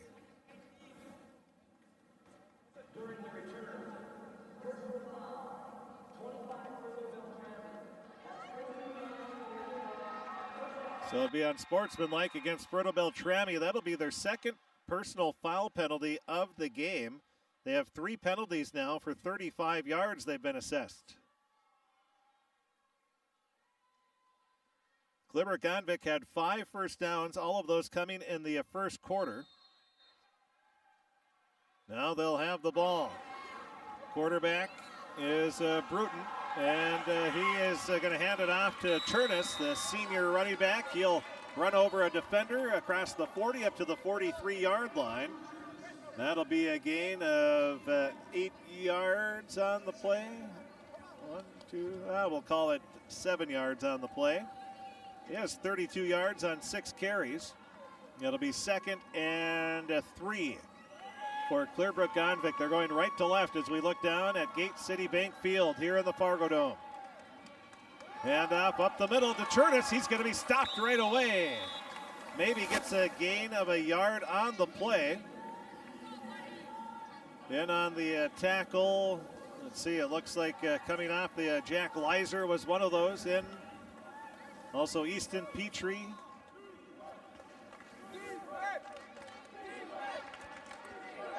Also over there was Caleb Sather. 3rd down and 2 for Clearbrook-Gonvick. They're at their own 44-yard line. Under center, Bruton hands it off, hit in the backfield. Nowhere to go. Coming through is Jack Leiser. He had 20 tackles coming into the game. Has a tackle for no gain on the play there. So Turnus, after a 7-yard carry, he has a 1 and no gain. It's 4th down and 2. And a big decision here for Clearbrook-Gonvick. You trail 22-6, 7:43 remaining. The clock is winding down here in this first half. Do you punt? Or do you go for it? Well, it looks like Clearbrook-Gonvick's going for it. Might never been a tough decision at all. Bruton has a man in motion from left to right. Quarterback, keeper, and he is going to get the first down. A great surge and a nice hole off the left side of the line. And Bruton will get about the 3 yards. He only needed 2. That'll be his 27th yard on 6 carries. And a first down, the first of the second quarter for Clearbrook-Gonvick.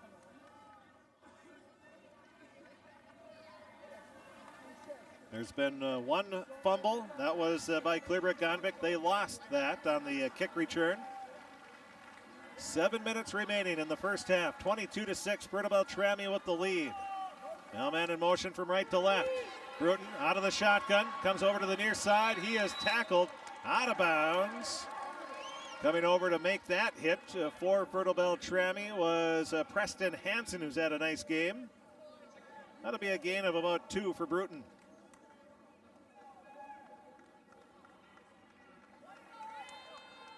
Second down and 8. Ball is at the 49-yard line of Clearbrook-Gonvick, trying to get into Fertile-Beltrami territory. Looking for an answer here after Fertile-Beltrami has scored 2 in a row. 17 seconds apart. Now Bruton rolling out to the right. Left-hand throw overshoots the intended receiver along the far sideline. I believe that was Remy Goodwin, and it is, or excuse me, that was Turnus. Out of the backfield, incomplete pass. Oh, or let's see here. Yeah, 0 for 3 in this second quarter is Bruton.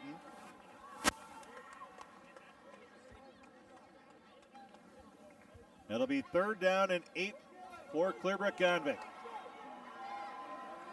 Under center now is Bruton, the junior quarterback. He fakes a handoff, rolls out to his right.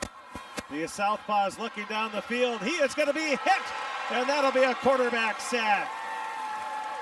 Great downfield coverage by Fertile-Beltrami. And great pursuit. Coming over and in on the tackle there. Was that Caleb Stoltman? It's tough to read the jersey. Yep, it was Stoltman and Leiser who came in. Boy, Leiser and Stoltman doing a outstanding job as Bruton goes down for a loss of 5 on the play. And on to punt for the second time will be Cradu. And we're going to have a flag thrown. We're going to have a legal formation, or is it a false start? Either way, it's going to be a 5-yard penalty against Clearbrook-Gonvick, their first penalty of the game. So that'll push them back 5 more yards. Coming out of the game is Leiser, and it looks like his left hand, he's going to sort of holding that as he walks off. Leiser, he's a tough dude, so you know it's got to hurt if he's coming off. Now the snap is a good one. That's going to be a good punt down inside the 30. It looks like about the 28. And that was not, that was Solberg who punted. So they bring in Solberg to punt. So at the 28, that'll be 22 plus 6, 28 yards. So a 29 and a 28-yard punt. And the 2 punts for Clearbrook-Gonvick. And getting the ball back will be Fertile-Beltrami at their own 28-yard line. Handoff up the middle, bouncing it. There's nothing off to the left, so Wright bounced it back to the middle. Was able to find that seam and gets a gain of about 7 yards, maybe 8 on the play, up to the 36-yard line. So that'll be an 8-yard gain for Isaiah Wright, who has 56 yards in his last 2 carries. 2nd and 2. Swenby under center. He fakes the handoff, rolls out to his right, now comes back to the middle, directing traffic, lobs it over to the near sideline on sort of a no-look pass. It's caught down the field and getting hauled down finally at the 40 or the 38-yard line on the passing play to Sather. So Sather with the reception. And boy, what a job by Swenby. Sort of no-looked. He was pointing down to the far side of the field to the receiver there, and then he just sort of no-looked it down to the near sideline. What a play there. 26-yard passing play. And now it's going to be Strem. He's going to be tackled after a gain of about, let's see, we'll call it 2 yards. We'll be friendly on that one. So 2 yards. Sather, I don't have him for a reception on the season. The sophomore. It'll be 2nd and 8 after the 2-yard gain. So Fertile-Beltrami, after the injury, they led 8-6, and after the injury to Harstead, they are just rolling. Now bouncing it out to the far sideline, breaking one tackle is Wright. He runs out of bounds at the 31-yard line, and that'll be a gain of 5 yards on the play.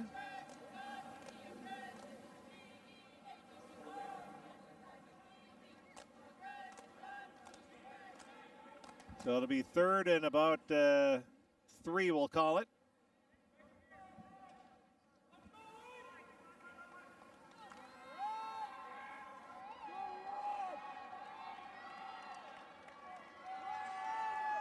$82 yards on 8 carries for Wright.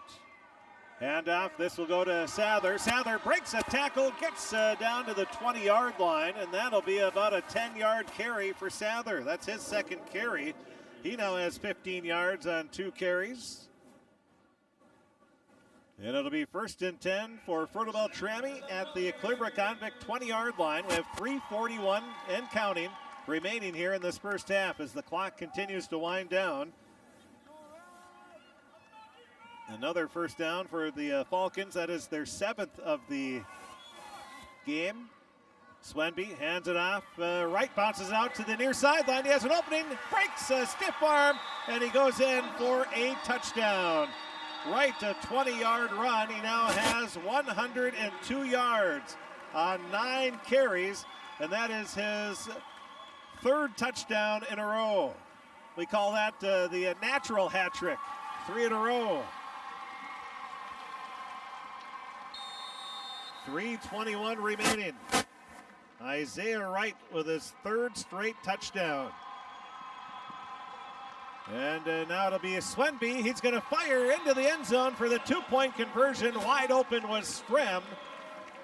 And it's Fertile-Beltrami with 3:21 remaining in the first half of play. They lead 30-6 over Clearbrook-Gonvick. We'll take a break. We'll be back right after this timeout. This is my farm. Don't come out here and tell me what I need. I need solutions that work and market options that are worth my time. Small town support that sees the bigger picture. A global network that empowers us. A co-op that's there for us every day.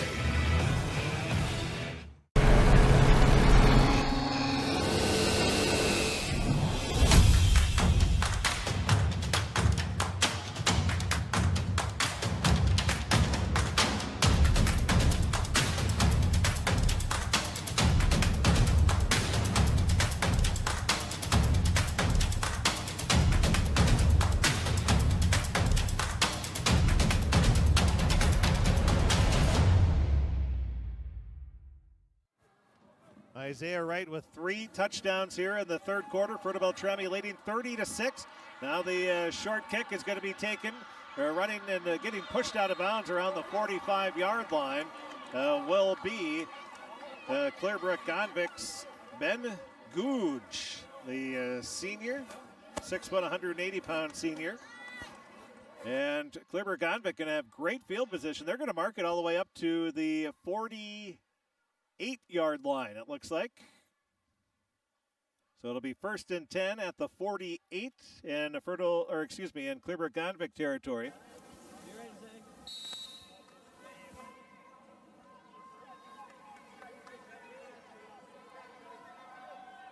Bruton out of the shotgun, 2 receivers split out to the far side, 1 to the near side. Bruton fires. It's going to be over the intended receiver. Oh, they're going to call a late hit. There's also a flag on the near side, too, away from that. I don't know if that was, that's a questionable late hit call. Usually they say if you come in on a step, but quarterbacks, they are taken care of. Rightfully so. They're usually easy targets when they're passing, especially. So we'll see what the calls are here.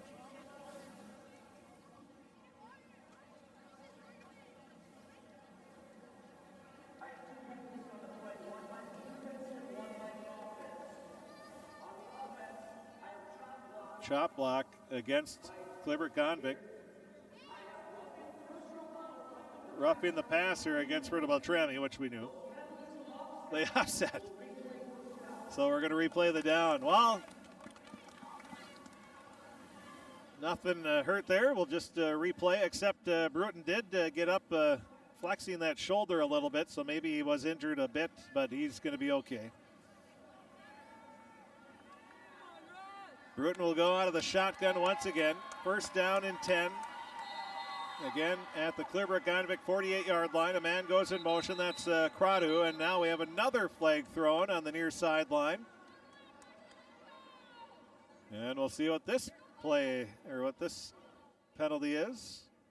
We got a false start.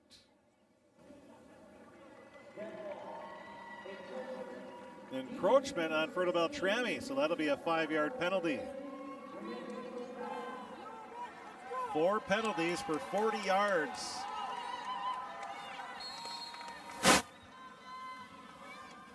First down and 5 for Clearbrook-Gonvick. They're now in Fertile-Beltrami territory.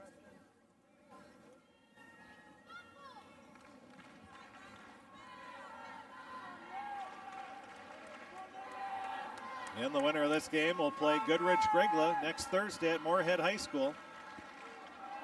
Man goes in motion, that's Gooch from left to right. Dropping back is Bruton. He bombs a pass down the far sideline. Great coverage downfield by the Falcons. That was Joe Sorensen again.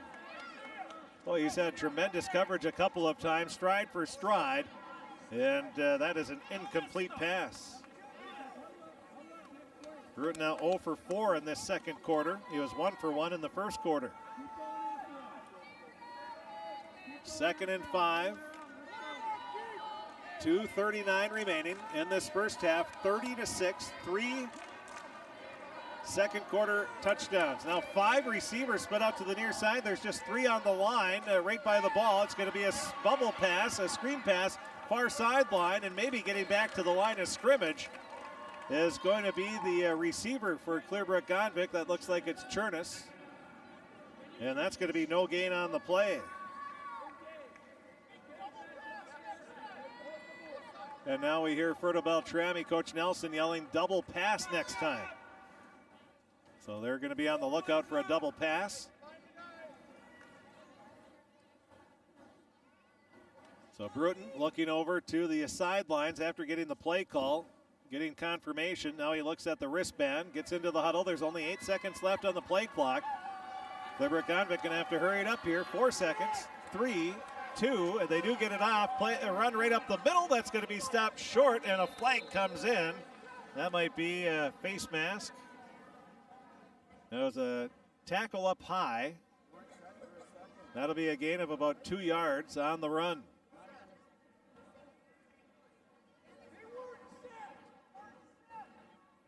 Coach Nelson and or one of the coaches saying they weren't set.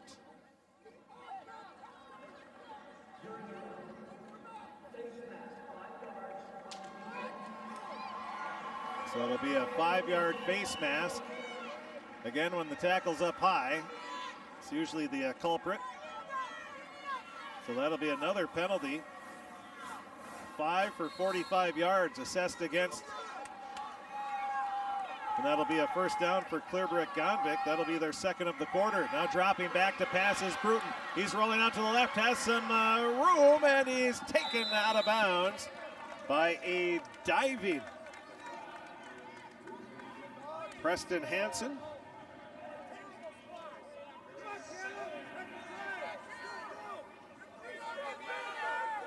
So the ball will be at the 34-yard line. That'll be a gain of about 6 yards on the play for Bruton. You can probably hear Fertile-Beltrami coaches and fans yelling terrible spot. So you can tell they weren't happy. 2nd down and 4. Bruton out of the shotgun, 2 receivers far side. Dropping back and passes again. They're challenging Sorensen. He picks it off. He's running along the far sideline. And then a flag is going to be thrown late. That might be a late hit. He was trying to swat it away, and then it ended up falling right in his lap. So Sorensen, who has been on the receivers like glue this entire half, he does get the interception there.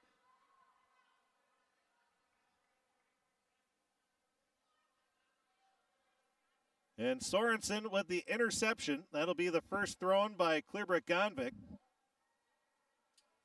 Waiting for the official to say what the penalty flag is at the end. Oh, illegal block in the back. Didn't see that coming. So that'll be a 10-yard penalty. That is the 6th penalty for 55 yards now on Fertile-Beltrami. But they get the interception. And now the Falcons, with 1:23 left, they would love to punch another one in here.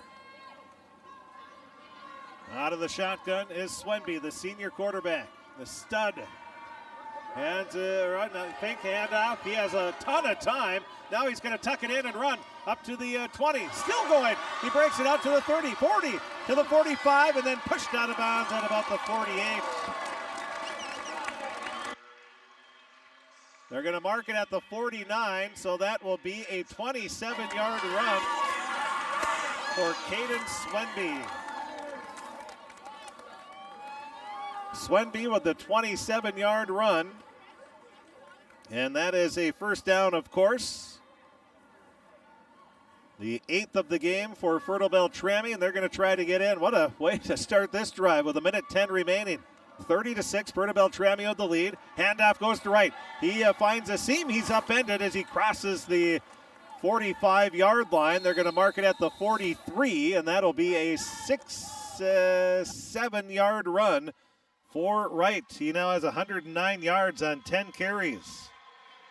And we're going to have a timeout called on the play.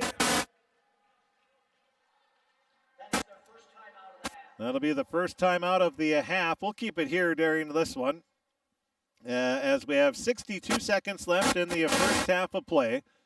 And the Fertile-Beltrami Falcons, they lead 30-6. They've scored 3 touchdowns. Actually, they've scored 4 unanswered touchdowns here. But they've scored 3 in the second quarter. The first 2 were 17 seconds apart. And now they're looking to punch one more in.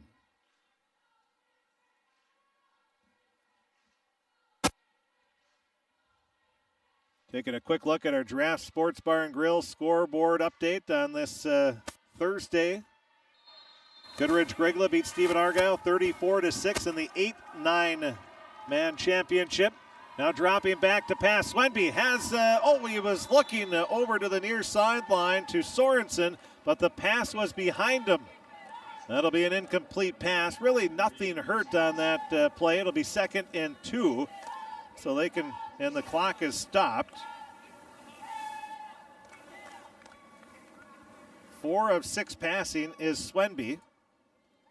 He has a 17-yard passing play, a 1-yard play, a 68 and a 26. Now handoff goes to right, left side. He gets across the 45, or the 35 before he's upended at the 34, and that'll be a 9-yard run for Wright. Now 118 yards on 11 carries and another first down for Fertile-Beltrami. 47 seconds left as the smell of cinnamon roasted almonds goes throughout the Fargodome. Dropping back to pass is Swenby. Now over to the near side. Strem with the catch at the 25. Cuts back to the middle, and then he goes out of bounds at the 10-yard line as he's tripped up from behind. And that'll be a 24-yard passing play to Strem. And another first down for Fertile-Beltrami. Strem with his 2nd reception of the game. Well over 100 yards passing now. Well over 100 yards rushing for Fertile-Beltrami. So they lead 30-6. There's 31 seconds remaining in this first half, and the Falcons will have it 1st and 10 at the 10-yard line. 1st and goal, I should say, at the 10. And it was no timeout for Fertile-Beltrami. Oh, okay. And now the handoff to right. He's zagging through, and he is going to be stopped short at the 1-yard line. And a quick timeout this time called by Fertile-Beltrami. 23 seconds remaining in the first half after a 9-yard carry for Wright. He now has 127 yards on 12 carries. And again, we'll keep it here with 23 seconds remaining. 30-6, Fertile-Beltrami with the lead over Clearbrook-Gonvick. Again, going down with an injury early in the second quarter was Jonah Harstead. He had to be carted off via a stretcher and was taken to the hospital via ambulance. So Jonah and family, we're thinking of you, praying for you, and get well very soon. He did waive with both hands as he was going. He gave the thumbs up as well, which was awesome to see, but it was a tough injury. There's no doubt about that. But good to see he was given the thumbs up. Now, 2nd and goal at the 1. Under center is Swenby. He leans forward. He is stopped shy of the end zone. So Swenby is stopped shy of the goal line. And another timeout called by Fertile-Beltrami. That'll be their final timeout. 17 seconds left. The tough spot here is if you don't get it, you can't spike the ball because that would be a 4th down play. So, well, and why would you spike it on the, you just go and quarterback sneak it if you're able to get it in time. So here we go. Right, no gain on the play. Who's going to get the ball? In the backfield, you have one back. Swenby under center. Sather is that back, and Swenby's going to go in for the touchdown. Swenby will get his first touchdown with 14 seconds left in the half. And one of 2 seniors on the team, Caden Swenby, gets the touchdown. A 1-yard run makes it 36-6. And Fertile-Beltrami gonna go for 2.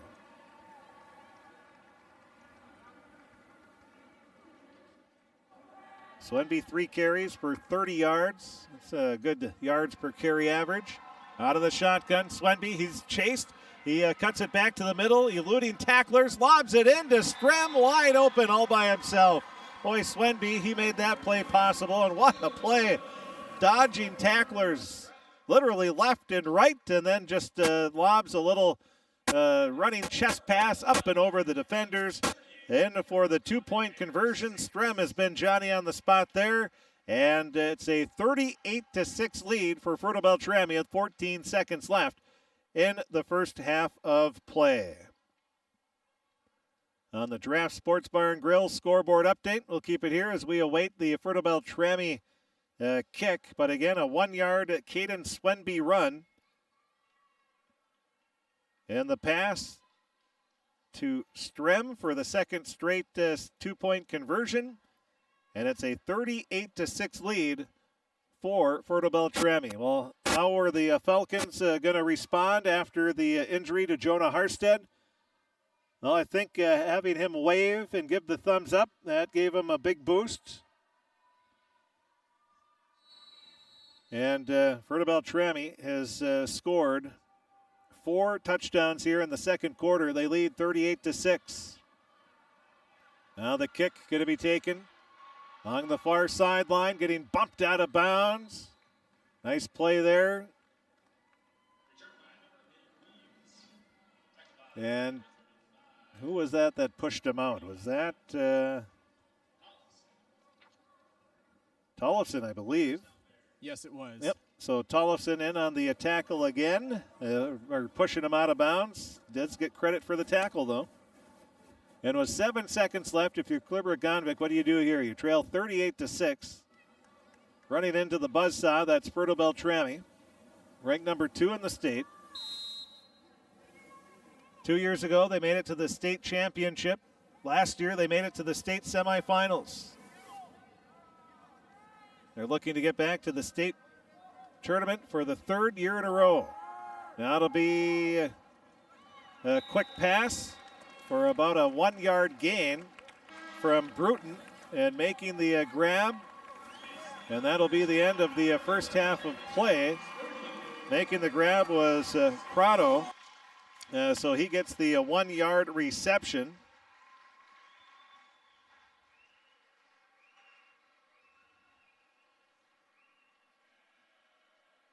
And that is the end of the first half of play. And Tyler, maybe if you want to ask Brian if you'd rather talk now or when he comes back out, see which one he wants to do there as Tyler Hergert's down on the field. And the score now at halftime, 38-6. Fertile-Beltrami has the lead. And scoring those 4 touchdowns in the second. Actually, they've scored 5 unanswered touchdowns. Clearbrook-Gonvick scored first with 2:15 left in the first quarter. Hassani Bruton 6-yard run. The 2-point conversion pass failed, and it was a 6-0 lead for Clearbrook-Gonvick. And it looks like, Coach, we're going to get him coming out. Yeah, that's what I figured. We want him to get the talking to his team. That is more important than talking to the radio guys right now. So, perfectly acceptable that we'll get him after. He's got important things to talk about, and how Fertile-Beltrami has responded after the injury to Jonah Harstead has been outstanding, if you're a Fertile-Beltrami fan, and great to see as well. But we will take a break. We will be back. Take a look at the first half stats. We'll also take a look at our Draft Sports Bar and Grill scoreboard update. All that and more. All going to be coming up during the halftime show. Fertile-Beltrami 38, Clearbrook-Gonvick 6. We'll take a break. We'll be back right after this. Farming today doesn't always feel the same way it used to. Then again, some of it feels all the same. Maybe it isn't so much the jobs that changed, but how they get done. Now that's a different story.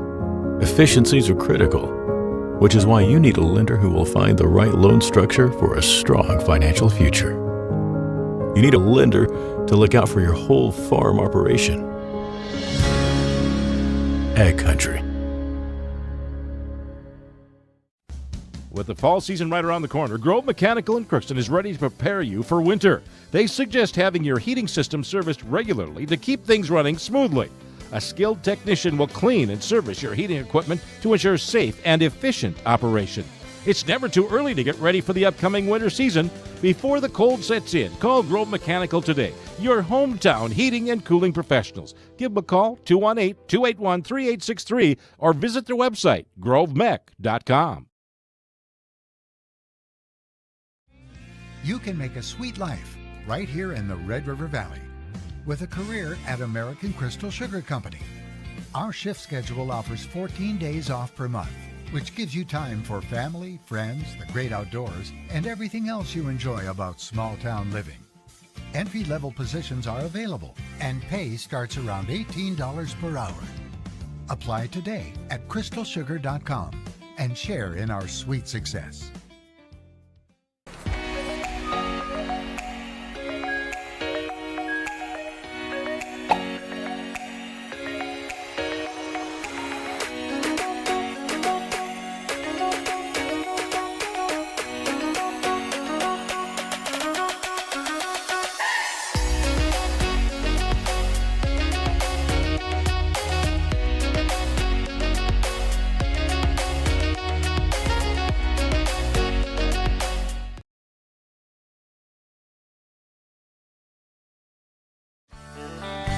Tackle any weather in new heated jackets and hoodies from Milwaukee and Home of Economy. Wear these daily as a light jacket, but kick up the heat right where you need it when the temps drop and the winds pick up. Home of Economy is your one-stop hoodie shop with old favorites, new styles, top brands, and great selection, all at the best price. It's all here at Home of Economy. From shoulder to hand, hips to toes, and everything in between, the Riverview Health Orthopedic Team has you covered. With advanced training and joint replacements, upper and lower extremity, spine, foot, and ankle care, you know you'll be in good hands with Dr. Spinell, Schall, Sekundiak, Stanky, Kim, and Abasi. For appointments, call Riverview Clinic at 218-281-9595. Riverview Health, exceptional people, exceptional care. Riverview Health.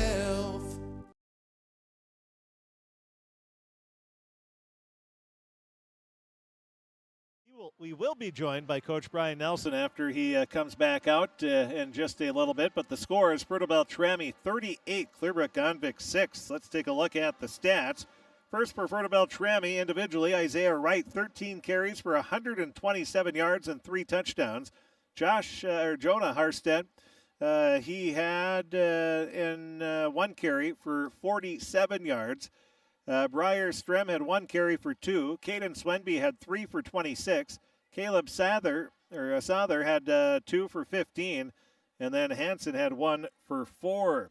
221 yards total rushing for Fertile-Beltrami in that first half of play. Passing-wise, Swenby was 5 of 7 for 136 yards. 2 receptions for 25 yards for Strem. Harstead had 1 reception for 68. At the end of that play, he was injured and suffered a severe leg injury and had to be carted off and brought to the hospital, where we are, again, assuming he will be having surgery here today on what looked to be possibly a broken leg. Then it was Grunhavd. He had 1 reception for 17 yards. And then it was Sather. He had 1 reception for 26.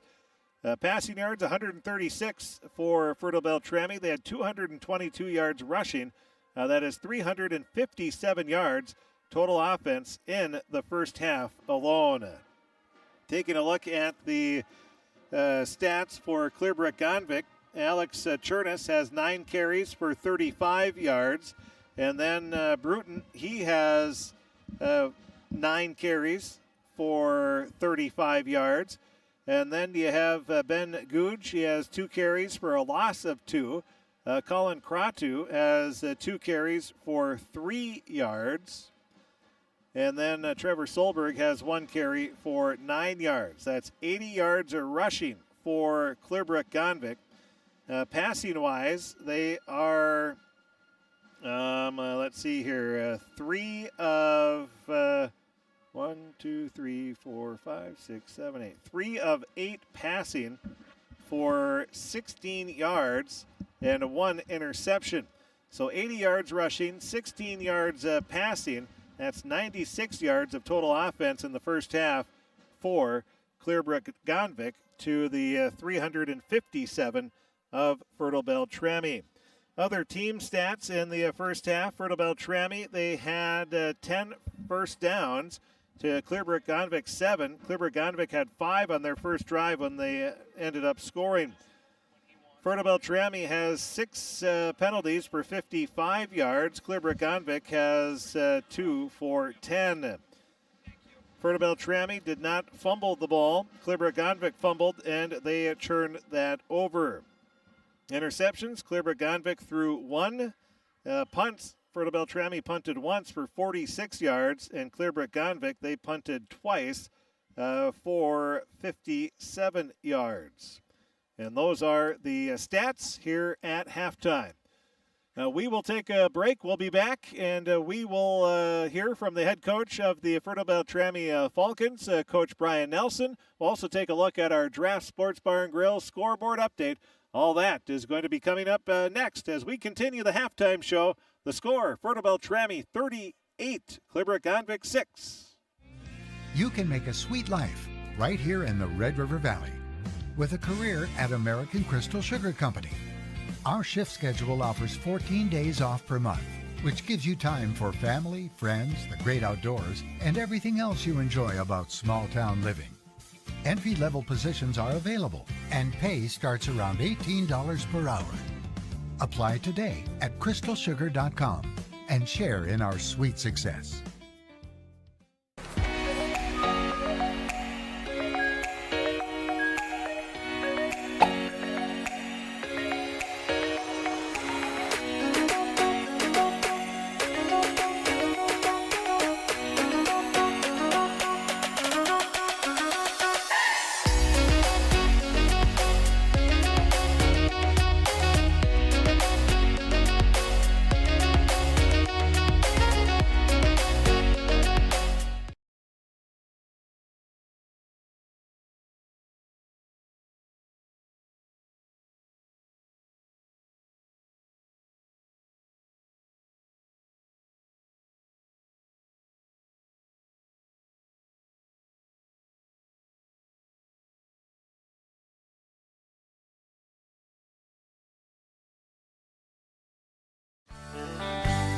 tackle any weather in new heated jackets and hoodies from Milwaukee and Home of Economy. Wear these daily as a light jacket, but kick up the heat right where you need it when the temps drop and the winds pick up. Home of Economy is your one-stop hoodie shop with old favorites, new styles, top brands, and great selection, all at the best price. It's all here at Home of Economy. From shoulder to hand, hips to toes, and everything in between, the Riverview Health Orthopedic Team has you covered. With advanced training and joint replacements, upper and lower extremity, spine, foot, and ankle care, you know you'll be in good hands with Drs. Spinell, Schall, Sekundiak, Stanky, Kim, and Abasi. For appointments, call Riverview Clinic at 218-281-9595. Riverview Health, exceptional people, exceptional care. Riverview Health.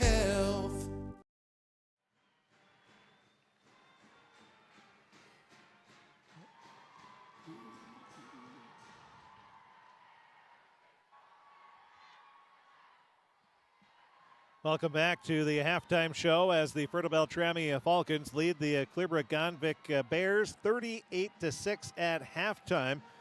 Both teams are making their way back out onto the field, and we are awaiting Coach Brian Nelson. Obviously a bittersweet first half. They lead 38-6, but they lost Jonah Harstead to a severe leg injury early on in that second quarter after he had that tremendous reception that really got things going for Fertile-Beltrami. It was a 68-yard pass. He caught it and did obviously a lot of running after, and was just tracked down from behind. He went down awkwardly and came down on that right leg, and just a tough situation there as we're now going to send it down to the field. Tyler Hergert is with Coach Brian Nelson. Coach, obviously it was a devastating injury in the first half, but how were you able to get your team focused back onto the task at hand and rattle off 30 consecutive points? We've been able to do that most of the season. At sometimes, I was shaken up pretty too bad too, and I think our kids were too, and I think it really helped. Coach Hansen said, let's get the kids over there to shake his hand before he takes off and to give everybody a thumbs up. And I think our kids are playing hard because of that. What was the message at halftime? Don't lose your cool. We've had some personal fouls and things, late hits and stuff, and we can't do that. It's just giving them more opportunities, and just get back to huddle, do your job, and, see how the second half goes. Any second half adjustments to keep that momentum from the first half going into the second? We did got a few adjustments on our running attack. We'll see if they make some too. And then we did talk about some throwing again too. We've been having quite a bit of success throwing the ball as well. So just have to see how it plays out. Thank you very much, Coach. Best of luck in the second half. Thank you very much. Chris. Thank you, Tyler. That is Coach Brian Nelson. And I was talking to him about how many seasons. This is 29th year as head coach, 35th overall for Coach Nelson, just a young buck still. But he has done a great job. And, moving down to 9-man, they've been able to do it for many years. They opted up to be in 8A for many years. And then they just finally said, their numbers being smaller than we're used to, we're going to have to drop down to be able to compete year after year. There was some pushback when they first made that, but now everybody in Fertile and Beltrami is saying this was the greatest move ever. They've gone to state 2 years, looking to make it 3 here, and they're a half away from being able to have a three-peat as section champions in Section 6 9-man. So things are going pretty well. And the team, they only have 2 seniors this year, which is really hard to believe that they're doing what they're doing with only 2 seniors. So that tells you, and the future's bright too for Fertile-Beltrami. A lot of outstanding athletes and players, and they have good size. They're going to have some good height as well. And Coach Steffes is hoping that boys basketball practice is pushed back many weeks at the start of that, and hoping he doesn't have to worry about lesson plans for basketball anyway anytime soon, as he is the head boys basketball coach. And the boys basketball team, they should be have another fantastic season as well. So it's amazing how when you have good football teams, it seems like that success just continues to go. But usually when you have a good football team, that means you have pretty good athletes. So we await the kickoff for the second half here from Fargodome. A fresh 12 minutes in this third quarter. Right now a 32-point lead. If Fertile-Beltrami leads by 35 points or more, the Falcon fans very familiar with running time this year especially. Earlier here at the Fargodome in the Section 8 9-man, it was Goodrich-Grigla improving to 9-1 on the season as they beat Stephen Argyle 34-6. The only loss for Goodrich-Grigla was to Otter Tail Central, who won the Section 4 9-man championship earlier here today. Now the kickoff going to be taken by, that was Crotto, and he is pushed out of bounds at the 35-yard line is where they're going to mark it. Tollefson pushing him out of bounds. Tollefson's been pretty active on the defensive end.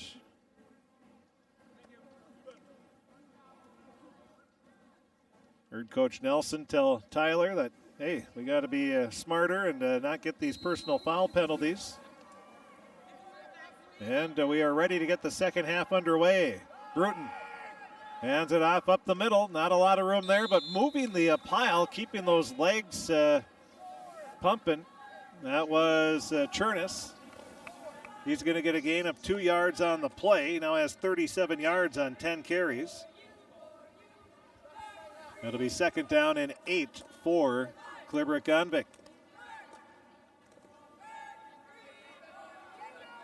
Bruton under center, going to pitch it out to Chernus. Chernus has a block over on the far side. A great job by the end, or was that the receiver? He held his hand straight up as he was making the block, just got in front enough. And nice job to not get the holding penalty over there for Clearbrook-Gonvick, and that'll be another gain of about 5 yards on the play. 3rd and 3. Ball is at the 42-yard line in Clearbrook-Gonvick territory. We're 39 seconds into the second half of play. There was a severe injury that caused a very lengthy delay. And we're sad to say Jonah Harstead was carted off on the stretcher after a leg injury. Looks to be, we have to say looks, well, I mean, we pretty much know about a broken leg. And he was brought to the hospital. His parents are with him.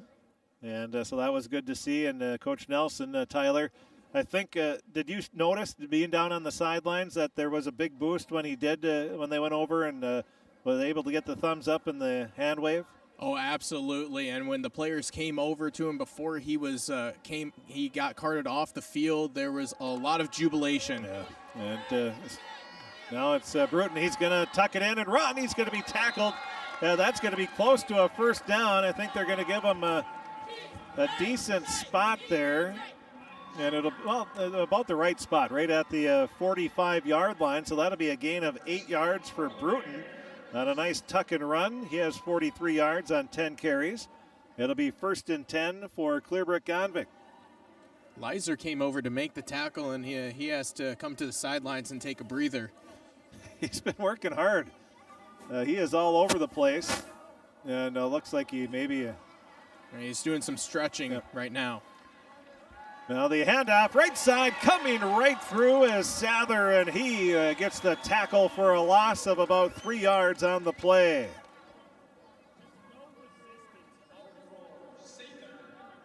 Boy, what a tackle there as Sather came through to make the play. And that was Solberg getting his second carry of the game. He loses 3. He now has 6 yards on 2 carries. 2nd and 13. Man in motion. Bruton will hand it off right up the middle to Chernus. He'll get back to the original line of scrimmage, so he gets 3 yards back. 45 yards on 12 carries for Chernus. They've held him in check. Coming into the game, Chernus had 131 carries for 1,086 yards and 15 touchdowns.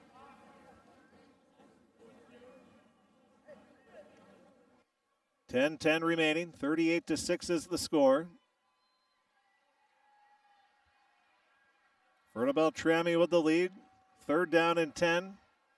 Man in motion again from left to right. Bruton rolls out to his left. He is a lefty. He's going to tuck it in, and he gets away from one tackler, pushed out of bounds at the 44-yard line. That is going to be a first down after a gain of about 9 more on the play. So Bruton doing a nice job on the ground. He has 52 yards on 11 carries. Here in the second half, he's had 17 yards on 2 carries.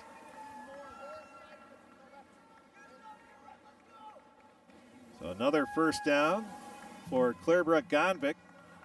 So they slowly move the ball down the field. Bruton doing a nice job on the ground. He's under center. Fakes a couple handoffs. Now fires a pass over the middle. Is it caught? Yes, it is. At the 35-yard line, coming away with it is Solberg. So Solberg gets it at the 34. Well, that'll be a 9-yard passing play to Solberg. Chernus was about 6 yards in front of him, put his hands up. He might have thought the pass was coming to him, but it was not. Yeah, I think that's one of those. If you throw it short, it's right on the money. If you throw it long, it's right on the money. And he picked right as Solberg makes the grab. 2nd down and 1. Now the handoff goes right side. There is no room there. And that was to Chernus.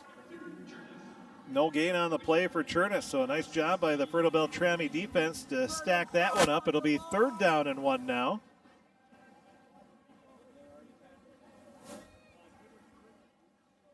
$8:44 remaining in this 3rd quarter. The winner of this one will play next Thursday at Moorhead High School. Beautiful facility there. Fertile-Beltrami, if they continue to hold on to win this game, they're hoping it won't be a snowstorm for the first time in 3 years. As the handoff goes to Chernus, he is going to get the first down, but there is a flag thrown on the play.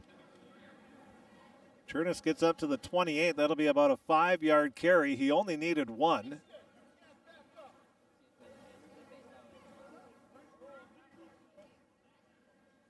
Waiting for the official to tell us what the penalty is.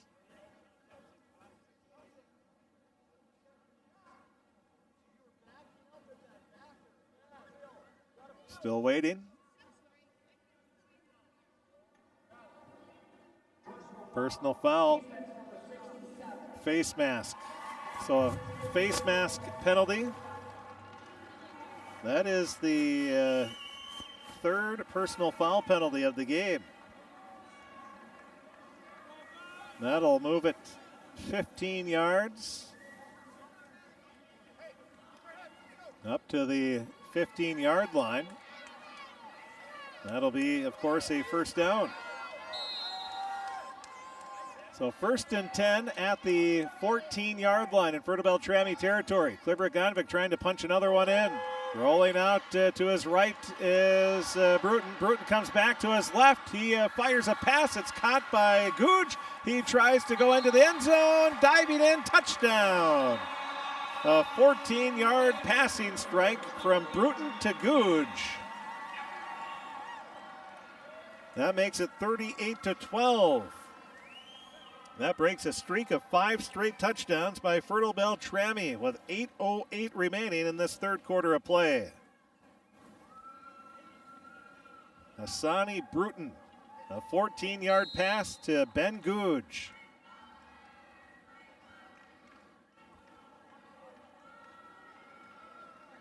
Now going for 2.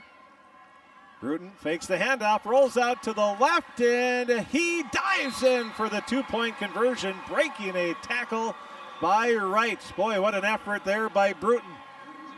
And he gets the touchdown pass and a 2-point conversion.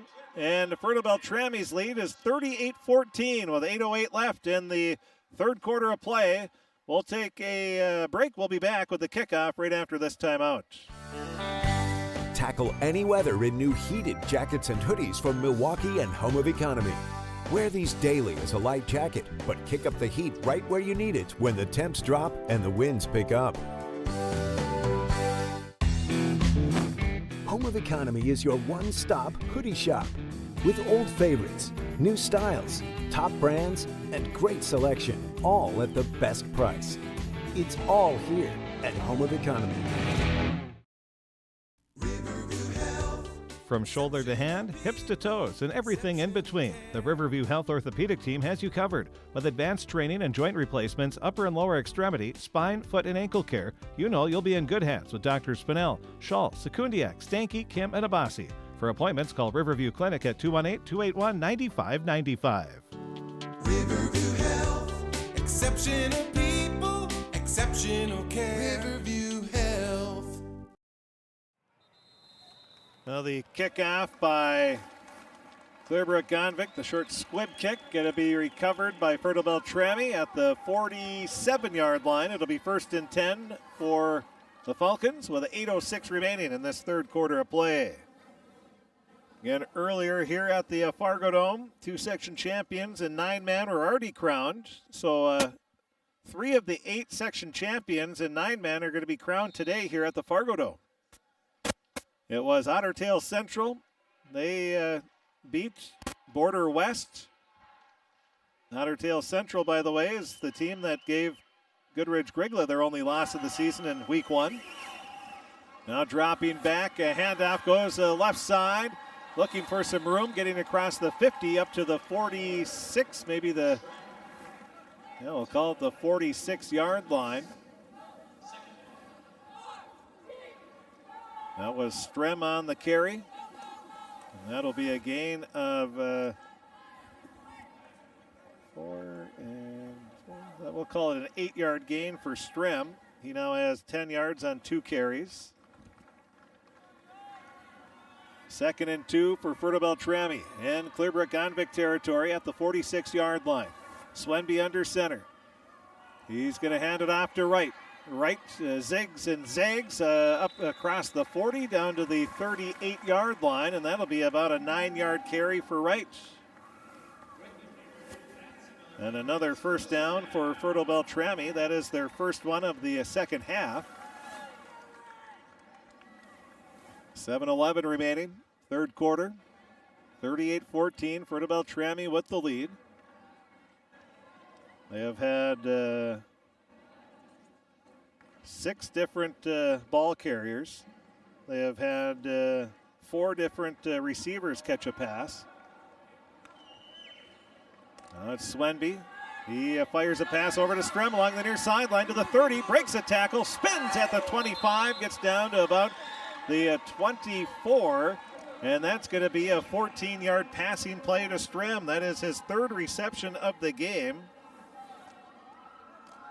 39 yards on 3 receptions for Strem, and another first down for Fertile-Beltrami.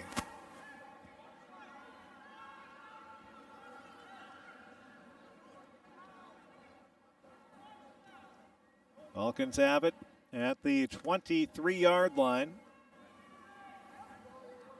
1st and 10. 2 backs in the I formation behind Swenby. 1 receiver split out to the near side of the field. Swenby under center, hands it off to Wright. He'll cut it back up to the middle. He's going to go in for the touchdown. Boy, what vision does Isaiah Wright have? He had a little bit of a seam. He cut to the left and then just zagged back in towards the middle and then sped it back out to the far corner of the end zone. And that will be a 24-yard run. So a 24-yard run for Wright. He now has 160 yards on 15 carries. 44-14. Looking for the 2-point conversion here is Fertile-Beltrami to look to go back up by 32. Rolling out to his right is Swenby. He looks back. He just sort of lobs it. And the pass is incomplete. And that is the end of the possession. The score was 6:08 remaining. Fertile-Beltrami 44, Clearbrook-Gonvick 14. The Fertile-Beltrami kickoff coming up right after this timeout. Shopping for groceries is easier than ever with Hugo's Family Marketplace. To simplify life, Hugo's offers convenient online shopping with delivery or curbside pickup at gohugos.com. Even better, shop on the go with the Hugo's Family Marketplace smartphone app. Download e-coupons, recipes, grocery lists, weekly ads, and place your grocery order right from your phone. Save time and save big with Hugo's Family Marketplace, your hometown grocer since 1939. You're gonna find more low prices, more great stuff when you go to Hugo's. Come see the Crookston or Foston Eye Clinic for all your eye care needs. Whether you're due for an eye exam, looking for new contact lenses, glasses, need cataract surgery, or anything else eye-related, Doctors Forget, Smith, and Janetta are all accepting new patients. They offer a wide array of glasses, contacts, and sunglasses. Need specialized eyewear for a specific activity? From specific ski or snowmobile goggles to performance sunglasses for running or cycling to a full spectrum of specialty tents and eyewear for trap shooters, the Crookston or Foston Eye Clinic can help maximize your visual performance for whatever your passion is. Well, the Fertile-Beltrami kickoff going to be taken by the Clearbrook-Gonvick Bears. Returning it up to the 40-yard line is going to be Nathan Weems. And he is taken down at the 40, where it'll be 1st and 10 for Clearbrook-Gonvick at their own 40-yard line. 6:02 remaining in this third quarter. Fertile-Beltrami leading 44-14.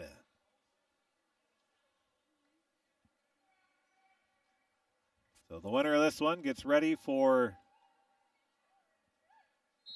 Goodridge-Grigla. Goodridge-Grigla suffered some injuries to two starters that were out for the rest of the game as well. So injuries have been a factor here in these games today. Now the snap, it's bobbled, but it looks like Bruton's going to be able to jump on top of it. And he does.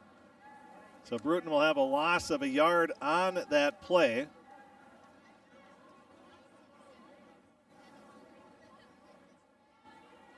He has 51 yards on 12 carries now.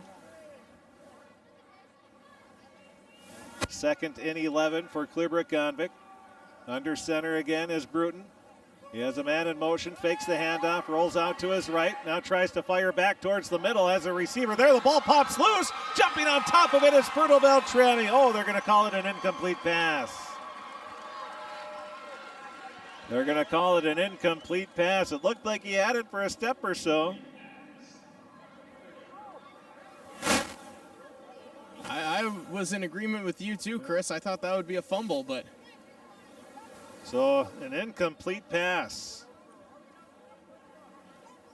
3rd and 11.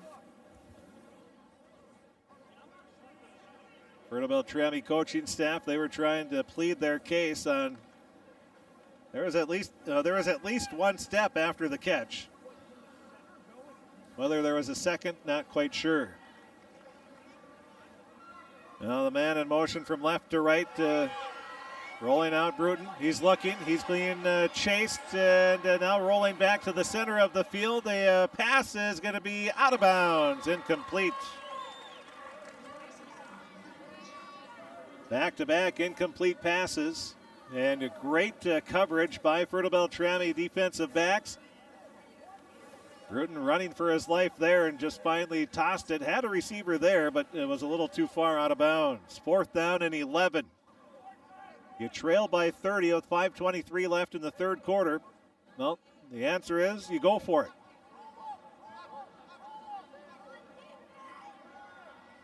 Two receivers split out to the far side. Bruton out of the shotgun. He's looking, still looking. Zings a pass, and Chernus drops it. He was shy by about 2 yards of the first down, but he would have had an opportunity to try to go for the first down. But the incomplete pass gives you a turnover on downs.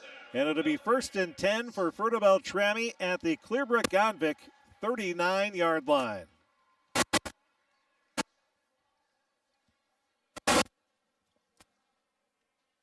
The turnover on downs.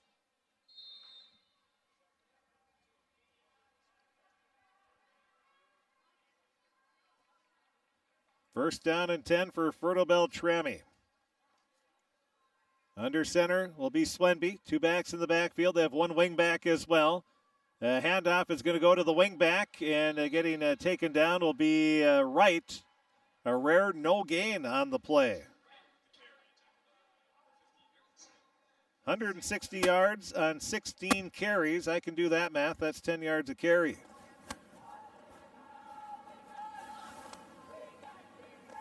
Second down and 10 for Fertile-Beltrami. They're in no hurry whatsoever, leading by 30. The importance now for Fertile-Beltrami is take as much time off the clock as possible. Swenby waiting for that play clock to go down. It's under 10. Now he gets under center. Hands it off to right up the middle. Breaks a tackle and then spins inside the 30 down to the 26-yard line. That'll be a 12-yard carry for Wright. And another first down. 4th of the quarter, 14th of the game.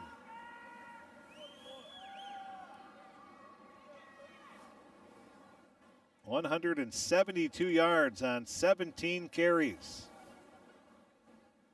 For Isaiah Wright, he had 79 carries, 1,044 yards, and 17 touchdowns coming into the game. Needless to say, he's improved on those numbers significantly here in this game. One receiver split out to each side. Handoff is going to go to Strem. He spins and lunges forward. Gets a gain of about 4, maybe 5 on the play. We'll call it a 5-yard gain for Strem.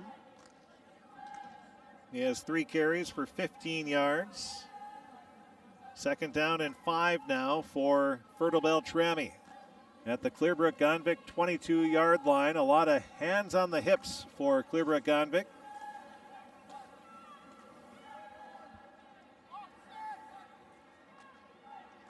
.3:22 left, third quarter. Swenby fakes the pitch, hands it off to Strem. He gets to the far sideline and then is thrown out of bounds. Merry-go-round style. That's going to be close to a first down, and it is as he gets up to the 15. So that'll be a 6-yard carry for Strem.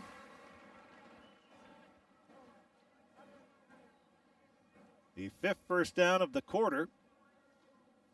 15th of the game. 1st and 10 at the 15 as Fertile-Beltrami tries to strike again, leading 44-14.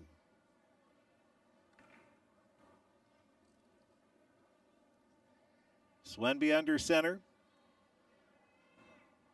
He has Sather, who will get the handoff. There is no room there. He's going to be hit. Excuse me, that was Wright that got the handoff. That's going to be a loss of 1, actually. So a loss of a yard. 2nd and 11 for Fertile-Beltrami. 2:20 remaining in this third quarter. Swenby gets the play, brings it into the huddle. 18 seconds left on the play clock as that continues to wind down. And Fertile-Beltrami, as you would expect, taking their time. Faking the handoff, Swenby. He's rolling out to his right.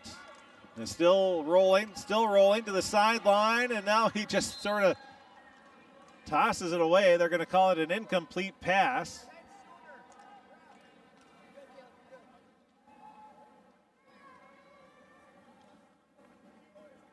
And, well, they just threw, and there's the penalty flag.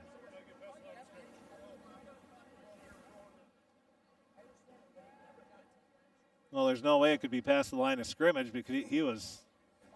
And that's what the referees just told the coaches. It can't be past the line of scrimmage because the ball was marked at the 16. They're saying that he threw it from the 26. Yeah, and he had up to the 16 before the line of scrimmage.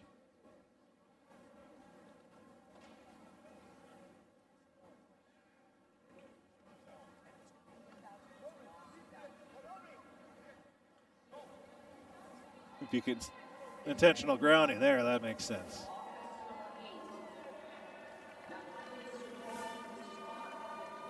So it'll be from the spot of the foul, or assessed from the spot of the foul. So that makes sense. I was going to say there's no way that was even close to the line of scrimmage. So intentional grounding, the penalty, and I would say that is a legit call. instance, that's pretty much what he did. He just threw it away with nobody close. So 2 receivers far side, 1 to the near side, and getting wrapped up in the backfield, but still able to throw the pass is Swenby, and he finds an open Hansen, who is tackled at the 19, and that'll be a 12-yard passing play as he was wrapped up.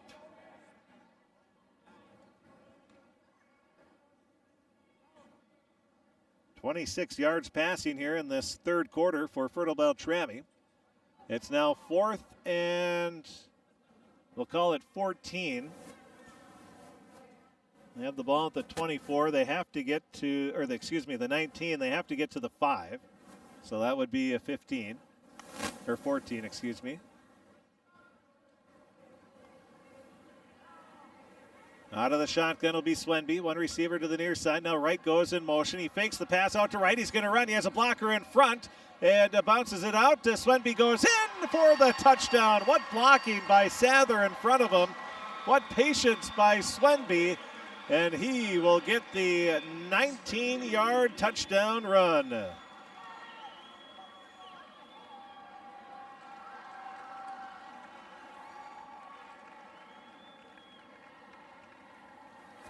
"45 yards on 4 carries for Swenby.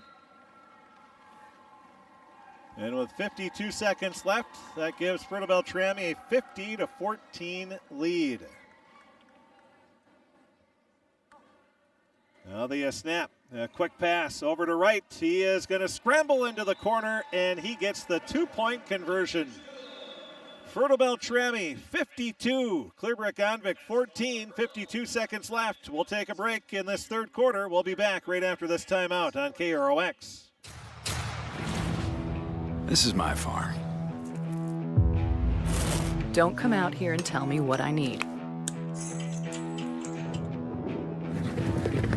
I need solutions that work and market options that are worth my time.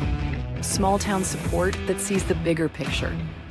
A global network that empowers us. A co-op that's there for us every day.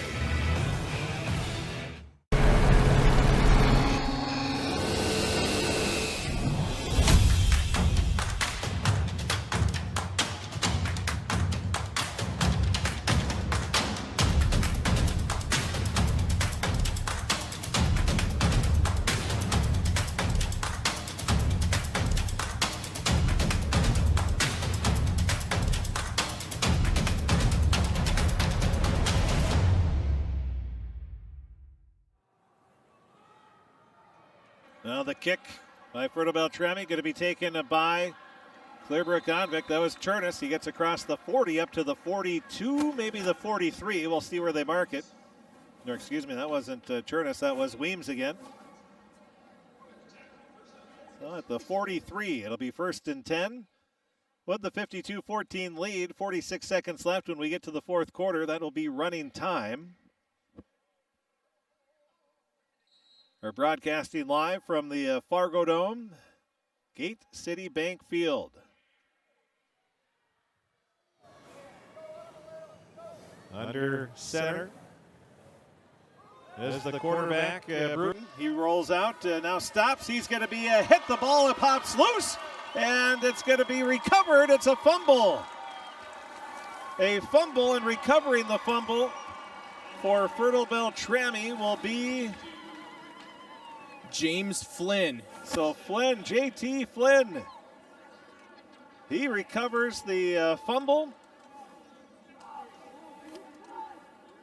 And Fertile-Beltrami will have the ball back, and then there's a flag on after the play, it looks like. Oh, it's going to be a sideline warning against Clearbrook-Gonvick.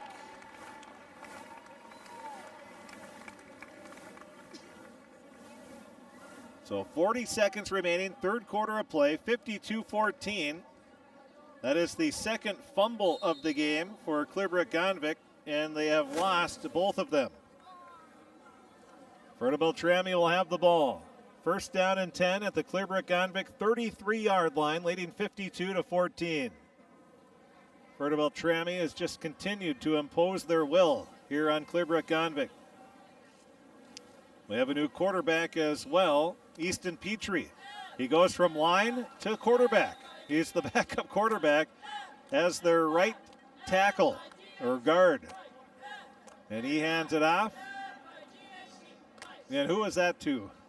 That was Tollefson. So Tollefson gets the carry. That'll be a gain of 1 on the play for Tollefson. And that's going to be the end of the third quarter of play. Through 3 quarters of play, the Fertile-Beltrami Falcons 52, Clearbrook-Gonvick 14, the fourth quarter coming up right after this timeout on KROX. Farming today doesn't always feel the same way it used to. Then again, some of it feels all the same. Maybe it isn't so much the jobs that changed, but how they get done. Now that's a different story. Efficiencies are critical, which is why you need a lender who will find the right loan structure for a strong financial future. You need a lender to look out for your whole farm operation. Ag Country. With the fall season right around the corner, Grove Mechanical in Crookston is ready to prepare you for winter. They suggest having your heating system serviced regularly to keep things running smoothly. A skilled technician will clean and service your heating equipment to ensure safe and efficient operation. It's never too early to get ready for the upcoming winter season. Before the cold sets in, call Grove Mechanical today, your hometown heating and cooling professionals. Give them a call, 218-281-3863, or visit their website, grovemech.com.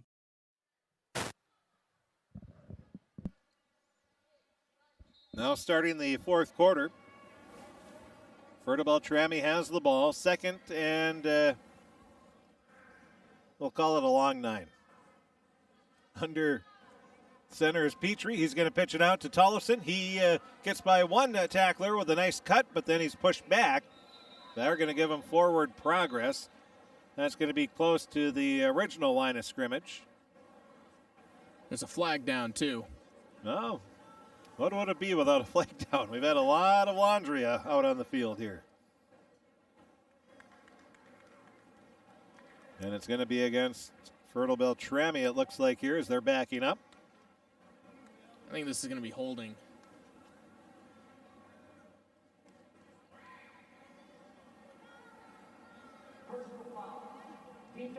Oh. So it'll be a personal foul. That's the first one against Clearbrook-Gonvick. And that'll be a first down for Fertile-Beltrami.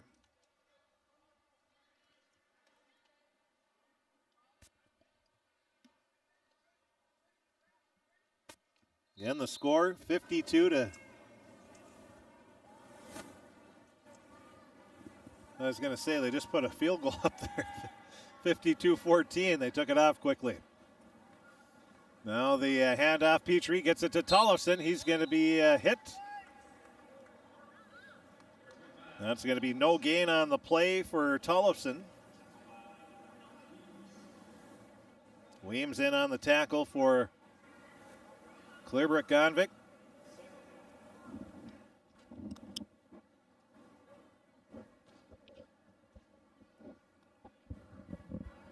Petrie in. He's the backup quarterback, also starting offensive lineman.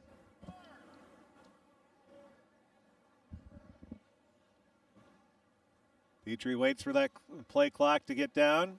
Now we'll hand it off, and there is no room there again. Coming up to make the tackle that time was that Dakota Erickson? It was Tegan Johnson on the carry for Fertile-Beltrami. So Johnson gets his first carry of the game.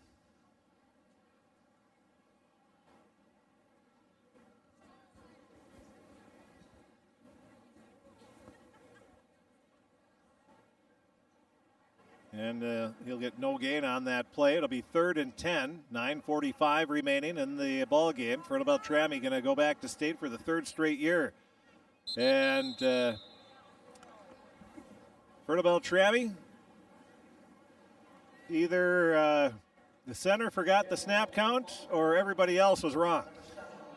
And that'll be false start penalty on everybody but the center. I was wondering if we would get that call from the ref. Everybody moved, but the center. Clock continues to wind down with running time here. Fertile-Beltrami, another impressive performance. Now hand off to Tollefson. He breaks a tackle. He's carrying some tacklers with him. He's taken down inside the 20. So he gets about 4 yards back.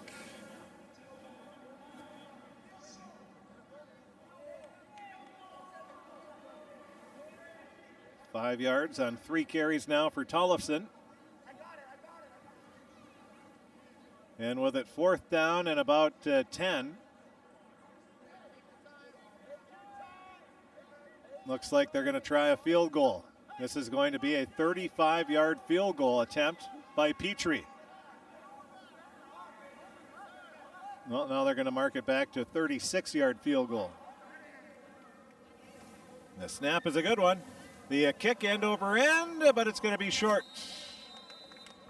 So the field goal is no good, and it will be Clearbrook-Gonvick ball. Well, I like that move there by Coach Brian Nelson. You get to work on your field goal team in a game, a varsity game situation, playoff game situation. So a nice move there. Try that out. And I actually asked Coach Nelson, I said, how comfortable are you with your kicking a field goal? He said, let's put it this way. If it's overtime and we have 10 or 4 plays inside the 10, we're running 4 offensive plays. But you have the opportunity here. You're leading big. You don't want to run up the score by trying to get a first down and then a touchdown. And so you're being respectful that way. And Coach Kralik knows, hey, they're going for a field goal. They're trying to work on some things because they might need to have that next game against Goodridge Grigla. Which should be a fantastic game, by the way. We'll have it right here on KROX Radio. Not able to stream state tournament games, but we will have it on the radio, and we will be following Fertile-Beltrami all the way through the state playoffs. We're looking forward to that.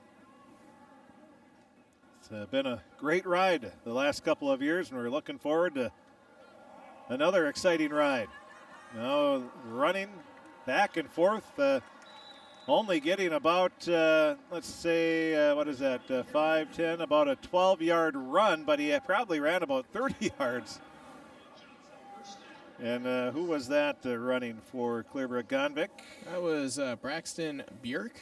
So Braxton Bjork, his first carry of the game.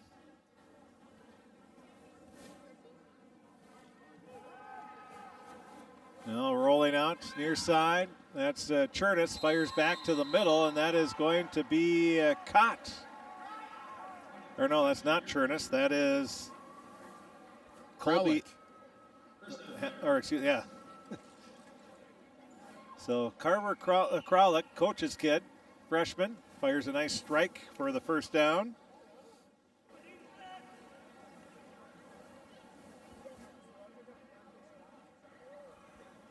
So Kralik with the completion.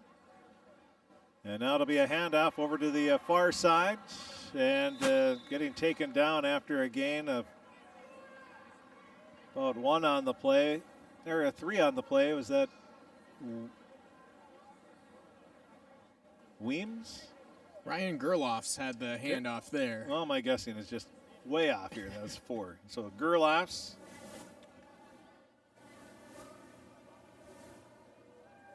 It's a carry of 3 yards on the play. Handoff goes right up the middle. This time that's to Brady Hagman. He's going to be taken down for a gain of about 4, maybe 5.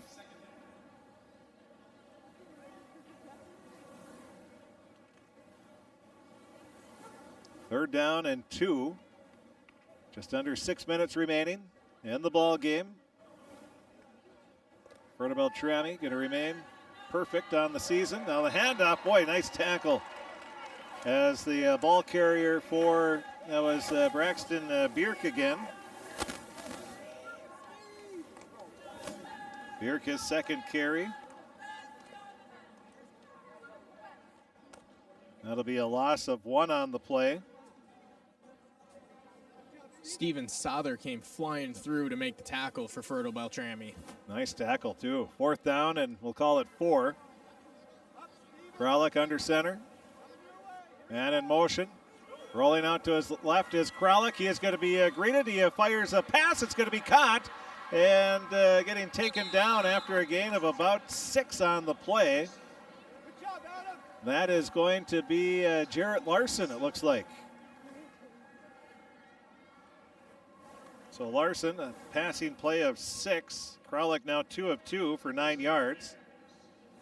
And a first down for Clearbrook-Gonvick. That'll be their first of the 4th quarter.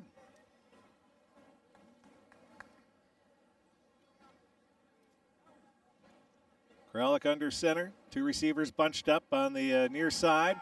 Handoff is going to go to one of those receivers, and a stiff arm, and then getting pushed out of bounds around the first down marker. That is going to be Wyatt Westrom. Westrom with a gain of 10 on the play.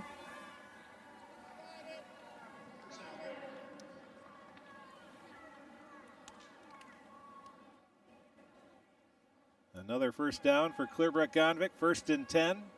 4 minutes remaining in the game, 52-14, Fertile-Beltrami with the lead.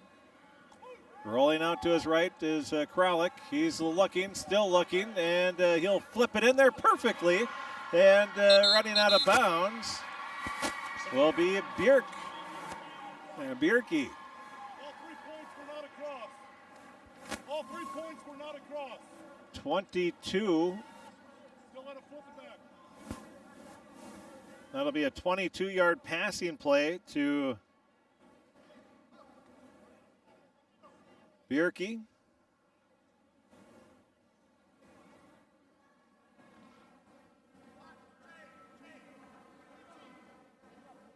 And another first down. 1st and goal at the 5. Kralik.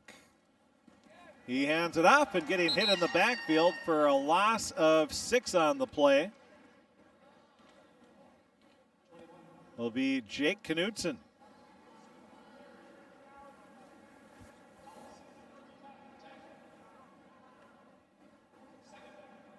Knutson gets the handoff. He loses 6 yards. This freshman quarterback, a big shocker that Coach Kralik's kid is going to be a good one, but he's going to be a heck of a quarterback. Just as now the pitch out to the far sideline and getting pushed out of bounds at about the 5-yard line will be Hagman. So he gets those 6 yards back. He now has 11 yards on 2 carries. And with 2:09 remaining, it'll be 3rd and goal at the 5.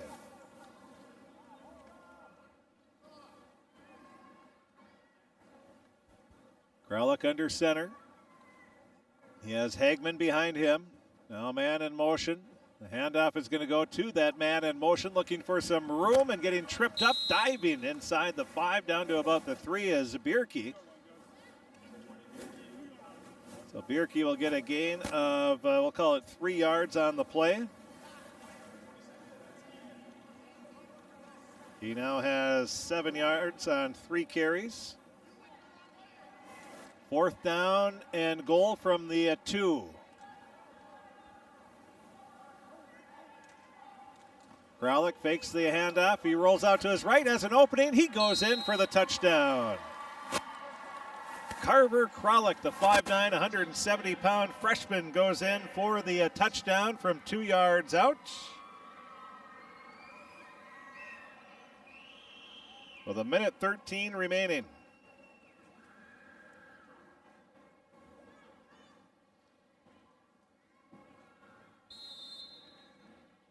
Carver Kralik with the touchdown.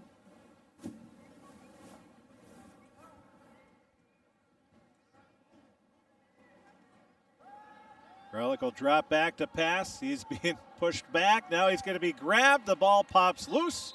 And that's going to be the end of the 2-point conversion on the fumble. A minute 13 remaining in the ball game. 52-20. Fertile-Beltrami has the lead. We'll be back with the Clearbrook-Gonvick kickoff and the end of the ball game as Fertile-Beltrami going to improve to 11-0 on the season.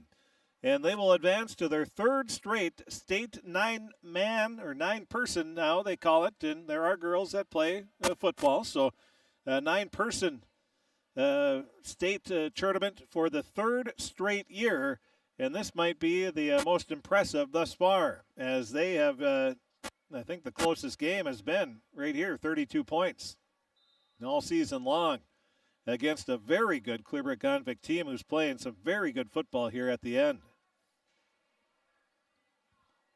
Fortunately for Clearbrook-Gonvick, they just ran into the buzzsaw that is called Fertile-Beltrami, the number 2 ranked team in the state.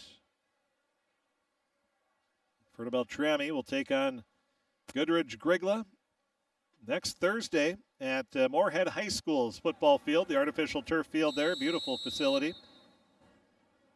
And we'll have that game right here on KROX. They haven't announced start time. I'm sure it depends on the teams and when they want to play. Probably 6 or 7 would be a safe bet, though. Now the kick return for Fertile-Beltrami is going to be taken up to the 20 and then to about the 21, maybe the 22. So we have under a minute remaining in the ball game. Fertile-Beltrami going to be section champions for the third straight year. We'll talk with Coach Nelson in the post-game show. We'll try to talk with maybe Isaiah Wright, Caden Swenby, maybe Elizer as well in the post-game show. And taking a knee are the Falcons. And that should about do it if the officials let the play clock go, and they do. Very veteran officiating crew here, and that is the ball game. They don't have to snap. You just heard the coaching staff. I think that was Coach Steffes. And that is going to be the ball game. The Fertile-Beltrami Falcons, your Section 6-9 player champions for the third straight year. A bittersweet win as they did lose Jonah Harstead to a serious leg injury. He was taken to the hospital for that injury. But after that injury, the Falcons really picked up their game and they put the hammer down and they come away with a 52-20 victory to advance back to the state tournament. We will take a break. We'll be back with the post-game show. We'll take a look at the stats. We'll take a look at the scoring. We'll talk with Coach Brian Nelson and some players as well. That's all going to be coming up here in the post-game show. Fertile-Beltrami, your Section 6-9 player champions, as they come away with the victory over Clearbrook-Gonvick. We'll take a break. We'll be back with the post-game show coming up after this. Farming today doesn't always feel the same way it used to. Then again, some of it feels all the same. Maybe it isn't so much the jobs that changed, but how they get done. Now that's a different story. Efficiencies are critical, which is why you need a lender who will find the right loan structure for a strong financial future. You need a lender to look out for your whole farm operation. Ag Country. With the fall season right around the corner, Grove Mechanical in Crookston is ready to prepare you for winter. They suggest having your heating system serviced regularly to keep things running smoothly. A skilled technician will clean and service your heating equipment to ensure safe and efficient operation. It's never too early to get ready for the upcoming winter season. Before the cold sets in, call Grove Mechanical today, your hometown heating and cooling professionals. Give them a call, 218-281-3863, or visit their website, grovemech.com. You can make a sweet life right here in the Red River Valley with a career at American Crystal Sugar Company. Our shift schedule offers 14 days off per month, which gives you time for family, friends, the great outdoors, and everything else you enjoy about small-town living. Entry-level positions are available, and pay starts around $18 per hour. Apply today at crystalsugar.com and share in our sweet success.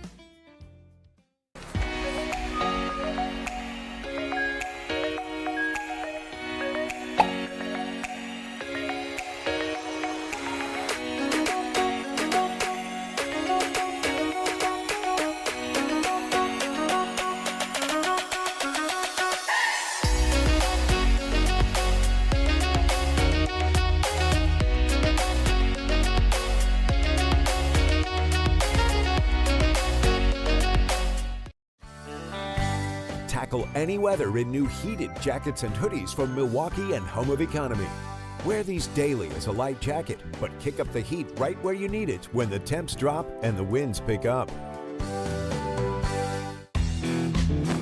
Home of Economy is your one-stop hoodie shop with old favorites, new styles, top brands, and great selection, all at the best price.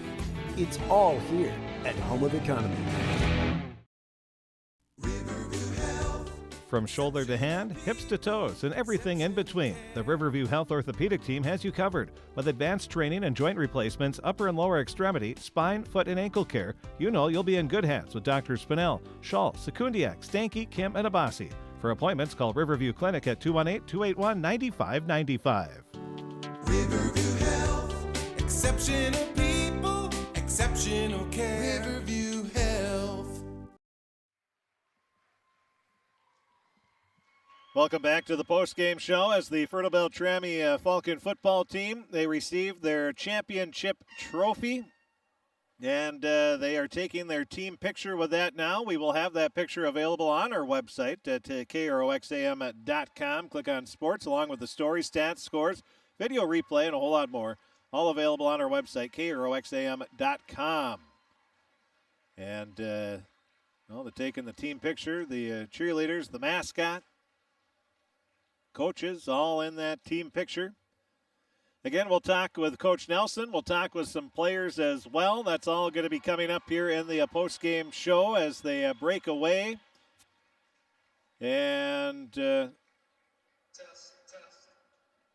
it looks like maybe the players making a beeline. Yeah, they don't have much time here, so maybe, Tyler, if you want to get a couple, at least get Swenby and try to get a few. Lizer and Wright, probably. Wright had a fantastic ball game, obviously. He had 171 yards on the ground. He had 4 touchdowns. And then Swenby, of course, the quarterback. Over 100 yards passing in the game. And whenever you have somebody, Tyler, just fire away.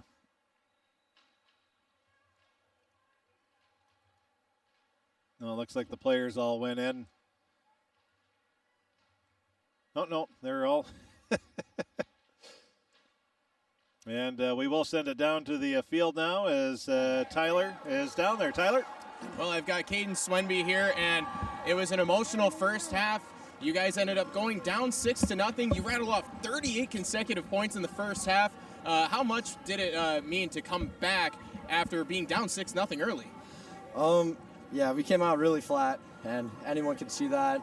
Just some miscommunication on offense and defense. They were driving the ball on us, and then we just needed a spark, and we ended up getting one. We got that fumble recovery, and then scored the next play, and things just started clicking after that, and we just kept rolling with it. You're holding Jonah's helmet, and obviously that was a devastating injury, but you guys were able to come back and rally through. How were you able to get yourself mentally back into playing football? Because that was pretty devastating that you just witnessed. Yeah, you know, he works hard. He's probably in the weight room more than anyone else in our team. And he really is he's one of those guys that he's always smiling, always happy, and he's just a great teammate to have on the court or on the field. And just when he went down, it was just motionless. All of us were sad. Like, he's a big part of our team, but he's even a better friend to all of us. And just it was tough. It was tough. You played a heck of a game yourself. You were doing a little bit of everything for you. What were you seeing out on the field tonight? Really, I was just seeing people block for one another and pick each other back up. But when I was out there on defense, you know, we just had to keep doing our jobs on defense. Nothing gets behind us on DBs. Linemen are doing work. Offense, I was just wherever there was a gap, try and get the ball there. If it's pass or run, just wherever there's a gap, get the ball there. You're a section champ. How's that sound? It sounds amazing. You know, 3 years in a row now, and being in my senior year, it means really a lot. We'll see you next week for the state quarters. Sounds good. Thank you. Chris, back to you. Thank you, Tyler. And we'll try to catch up here with Coach Nelson. And I think we see, is that do we have Lizer around? Or nope, this is tough again, as you have very little time. You don't get to you go back into the locker room, so you it's tough to track down a few players, but Coach Nelson see his daughter down by his side, and he's talking. So as soon as Tyler is ready, he will let us know, and we'll send it back down and hear from the victorious head coach, Coach Brian Nelson. And I know he always looks forward to the hugs from his daughters and from his wife as well. Now we send it down to the field to Tyler. Tyler? I'm with Coach Nelson, and we talked about it at the half. You guys were able to, felt like you guys corrected a lot of those mistakes in the first half, but it was a great first half. You built on that in the second. Yeah, it's kind of a bittersweet victory of what happened to one of our leading players offensively and defensively. And, our shirt says family, we love the guy. He's a great football player, and thoughts and prayers go out to him tonight. I'm sure he's having surgery. You can tell that it is a family environment. Taking the post-game pictures, you guys all held up Jonah's number 5. Really great leadership from your team. And to come back, we talked about it a little bit at the half, but to come back from that devastating injury and to play a full game was pretty remarkable. Yeah, it was. There's a lot of teary-eyed guys. And we kind of knew it was bad right away. It was just a normal tackle. It got twisted the wrong way, and he made a nice play, a catch on the ball. And the kids rallied behind that. He got us down to the 10-yard line. We were able to score, and I think that kind of sparked the team, and we were able to do quite a few things offensively. Job's not done, even though you are section champs. You're playing the state quarters next week. What do you know about Goodrich Grigla? We watched them today. They're just, a physical team. They've got a great running back. I hope their 2 kids that look like they got hurt, I hope they're not hurt bad either. Hopefully they can play next week too. It should be a great battle. They're well coached, they can tell you that. And they're very physical, and it's going to be a tough task for us. We're going to have to do a lot of homework this weekend. Congratulations on the victory, Coach. Best of luck next week. We'll see you in Moorhead. All right, thank you. Thanks for the coverage. That is Coach Brian Nelson with Tyler Hergert. We thank him for taking time out to talk with us. We appreciate that. It's the 3-time Section 6 and 9 player champion Fertile-Beltrami Falcons going back to the state tournament. This time they're going to play in Moorhead, not Grand Rapids like the previous 2 years. Hopefully it's not a snowstorm like it has been the previous 2 years as well. And as many fans as possible can make it down to the game. If you can't make it, of course, we're going to have it right here on KROX Radio. And we're not sure of the start time.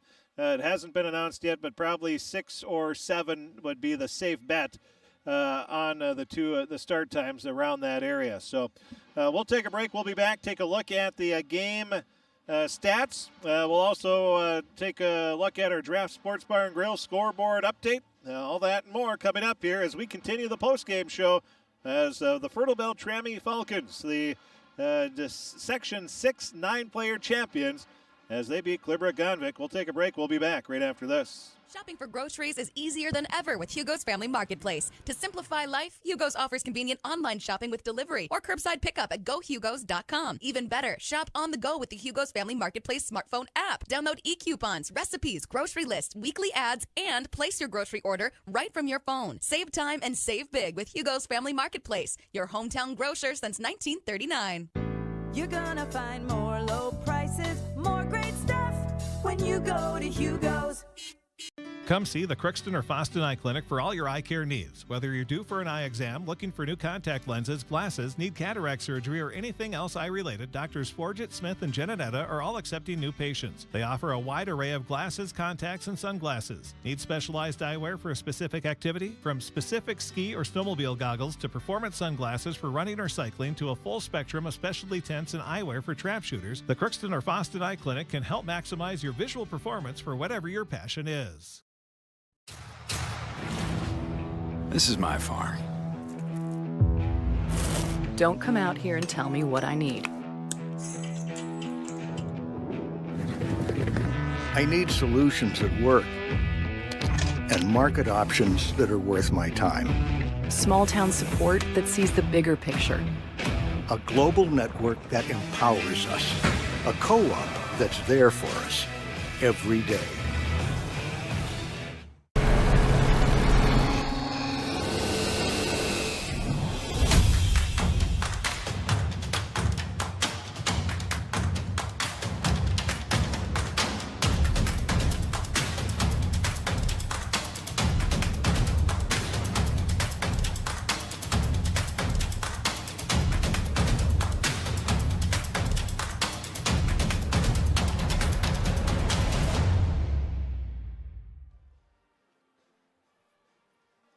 Welcome back to the post-game show as we take a look. Let's take a look at the scoring first of all. The first quarter, it was Clearbrook-Gonvick. They came away with the opening touchdown. 2:15 left in the first quarter. Hassani Bruton, a 6-yard run. The 2-point conversion pass failed, and it was 6-0. Clearbrook-Gonvick had the lead, but then a minute and a half later, with 47 seconds left in the first quarter, Jonah Harstead scored on a 47-yard run. The 2-point conversion run by Isaiah Wright was good, and Fertile-Beltrami had the lead 8-6, and they never looked back the rest of the way. The second quarter was the difference. Isaiah Wright with 9:42 left in the half. He scored on a 4-yard run. Wright caught a pass for the 2-point conversion, and it was 16-6. And then on the ensuing kickoff, the Clearbrook-Gonvick fumbled the ball. Fertile-Beltrami recovers. 17 seconds later, Isaiah Wright scores on a 48-yard touchdown run. The 2-point run failed, and it was 22-6 with 9:25 left in the first half. And then 6 minutes and 4 seconds later, Isaiah Wright scores again, a 20-yard run this time. The 2-point conversion pass from Swenby to Strem was good, and it was 30-6. Now, but Fertile-Beltrami wasn't done yet. 14 seconds left in the half. Swenby scored on a 1-yard run. The 2-point conversion pass to Strem was good. And at halftime, Fertile-Beltrami led 38-6. In the third quarter, 8:08 remaining, Hassani Bruton scored on a 14-yard pass to Ben Googe. The 2-point run was good by Bruton, and it was 38-14 with 8:08 left in the third quarter. But then Fertile-Beltrami, they responded 2 minutes later. Isaiah Wright, this time a 24-yard run, his fourth touchdown of the game. The 2-point conversion pass failed, and it was 44-14. Then with 52 seconds left in the third quarter, Caden Swenby scored on a 19-yard run. The 2-point conversion pass to Wright was good, and it was 52-14. The fourth quarter saw running time the entire time.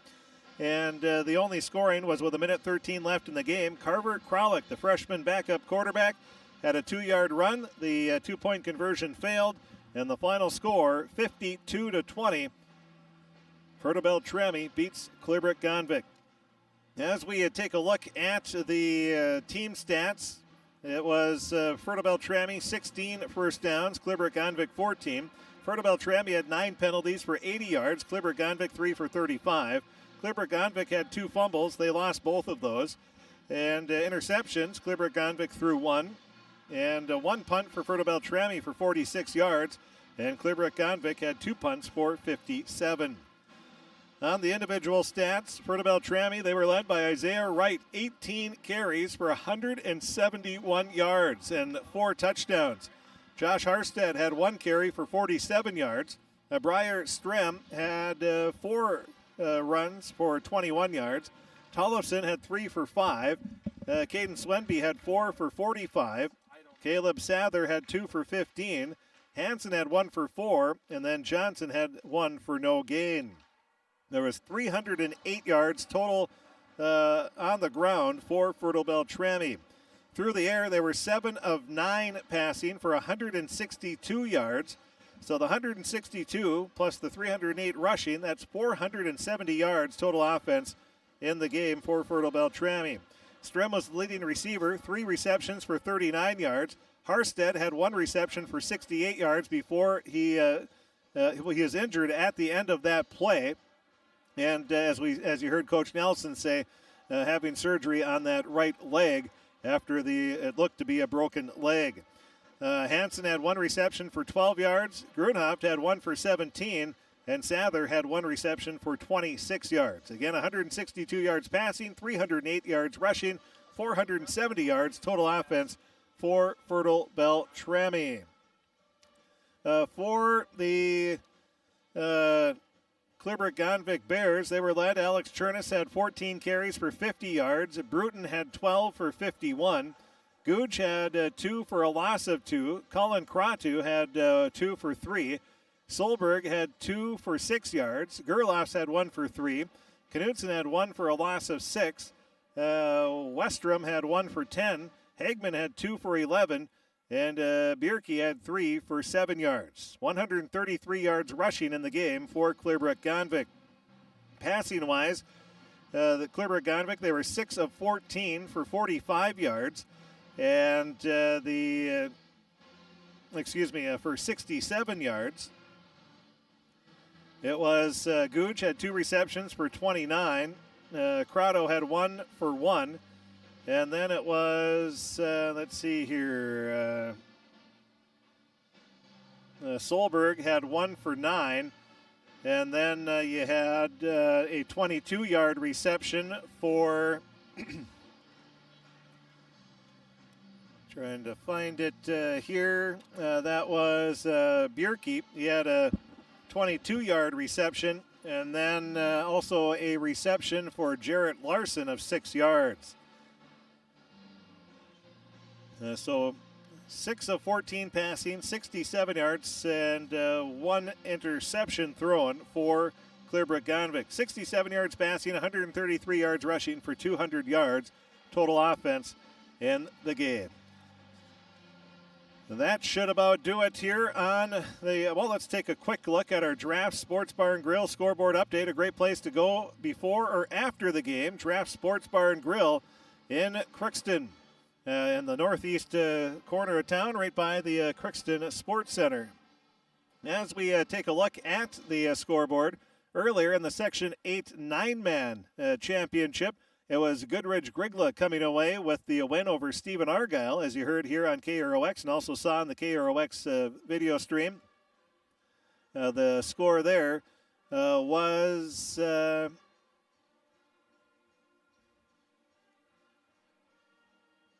one second. For some reason, it's taken forever here. But as the score, again, it was Goodridge-Grigla coming away with the victory over the Stephen Argyle Storm. And that score was 34-6. Goodridge-Grigla improves to 9-1 on the season. Stephen Argyle's season comes to an end at 7-4. And then it was Fertile-Beltrami, as you just heard and watched here on KROX. The final score was Fertile-Beltrami 52 and Clearbrook-Gonvick 20. The final. Coming up next year at the Fargodome, it'll be the Section 8A championship game. Mahnomen takes on Ada Borup West. And Mahnomen 9-0, Ada Borup West 9-1. Also going on as we speak, East Grand Forks is taking on Wadena Deer Creek in the Section 8AA volleyball semifinals. And that game right now, or that match we should say, we have a, see if we can get an update on that score. And looking at it here, Wadena Deer Creek beat East Grand Forks 3-0. 25-13, 25-13, 25-1. The score in that match in AA. The other semifinal match, that is Hawley taking on Perham, and that is get started here soon. Also, Gopher men's basketball, they're hosting McAllister College as we speak. And Minnesota Wild, they're hosting New Jersey as we speak as well. That should about do it for the entire KROX radio and TV crew. We thank everybody. Blake Fee taking pictures for our website. We have Cam Herron writing the stories and putting in the stats. So we have Tyler Hergert, who was down on the sidelines and had play-by-play of the first game. And also Dylan McEachran has been doing the video and firing the brakes on the video stream as well. For myself, Chris P., again, the final score, Fertile-Beltrami 52, Clearbrook-Gonvick 20. And again, Jonah Harstead, we are thinking of you and hope for a very speedy recovery with the leg injury. And we will have Fertile-Beltrami football taking on Goodridge-Grigla in the first round of the state football 9-man football playoffs. That'll be next Thursday at Moorhead High School. The beautiful artificial turf field that they have there. We'll have that game right here on KROX. And we'll have a pregame show a half hour before the start. You can hear it on KROXAM.com, the free KROX mobile app on your smart speaker as well. Just say, listen to KROX in Crookston. We'll have the story, the stats, the scores, pictures, video replay, and more, all available on our website, KROXAM.com, and click on sports. Thanks for listening, and have a great evening, everybody.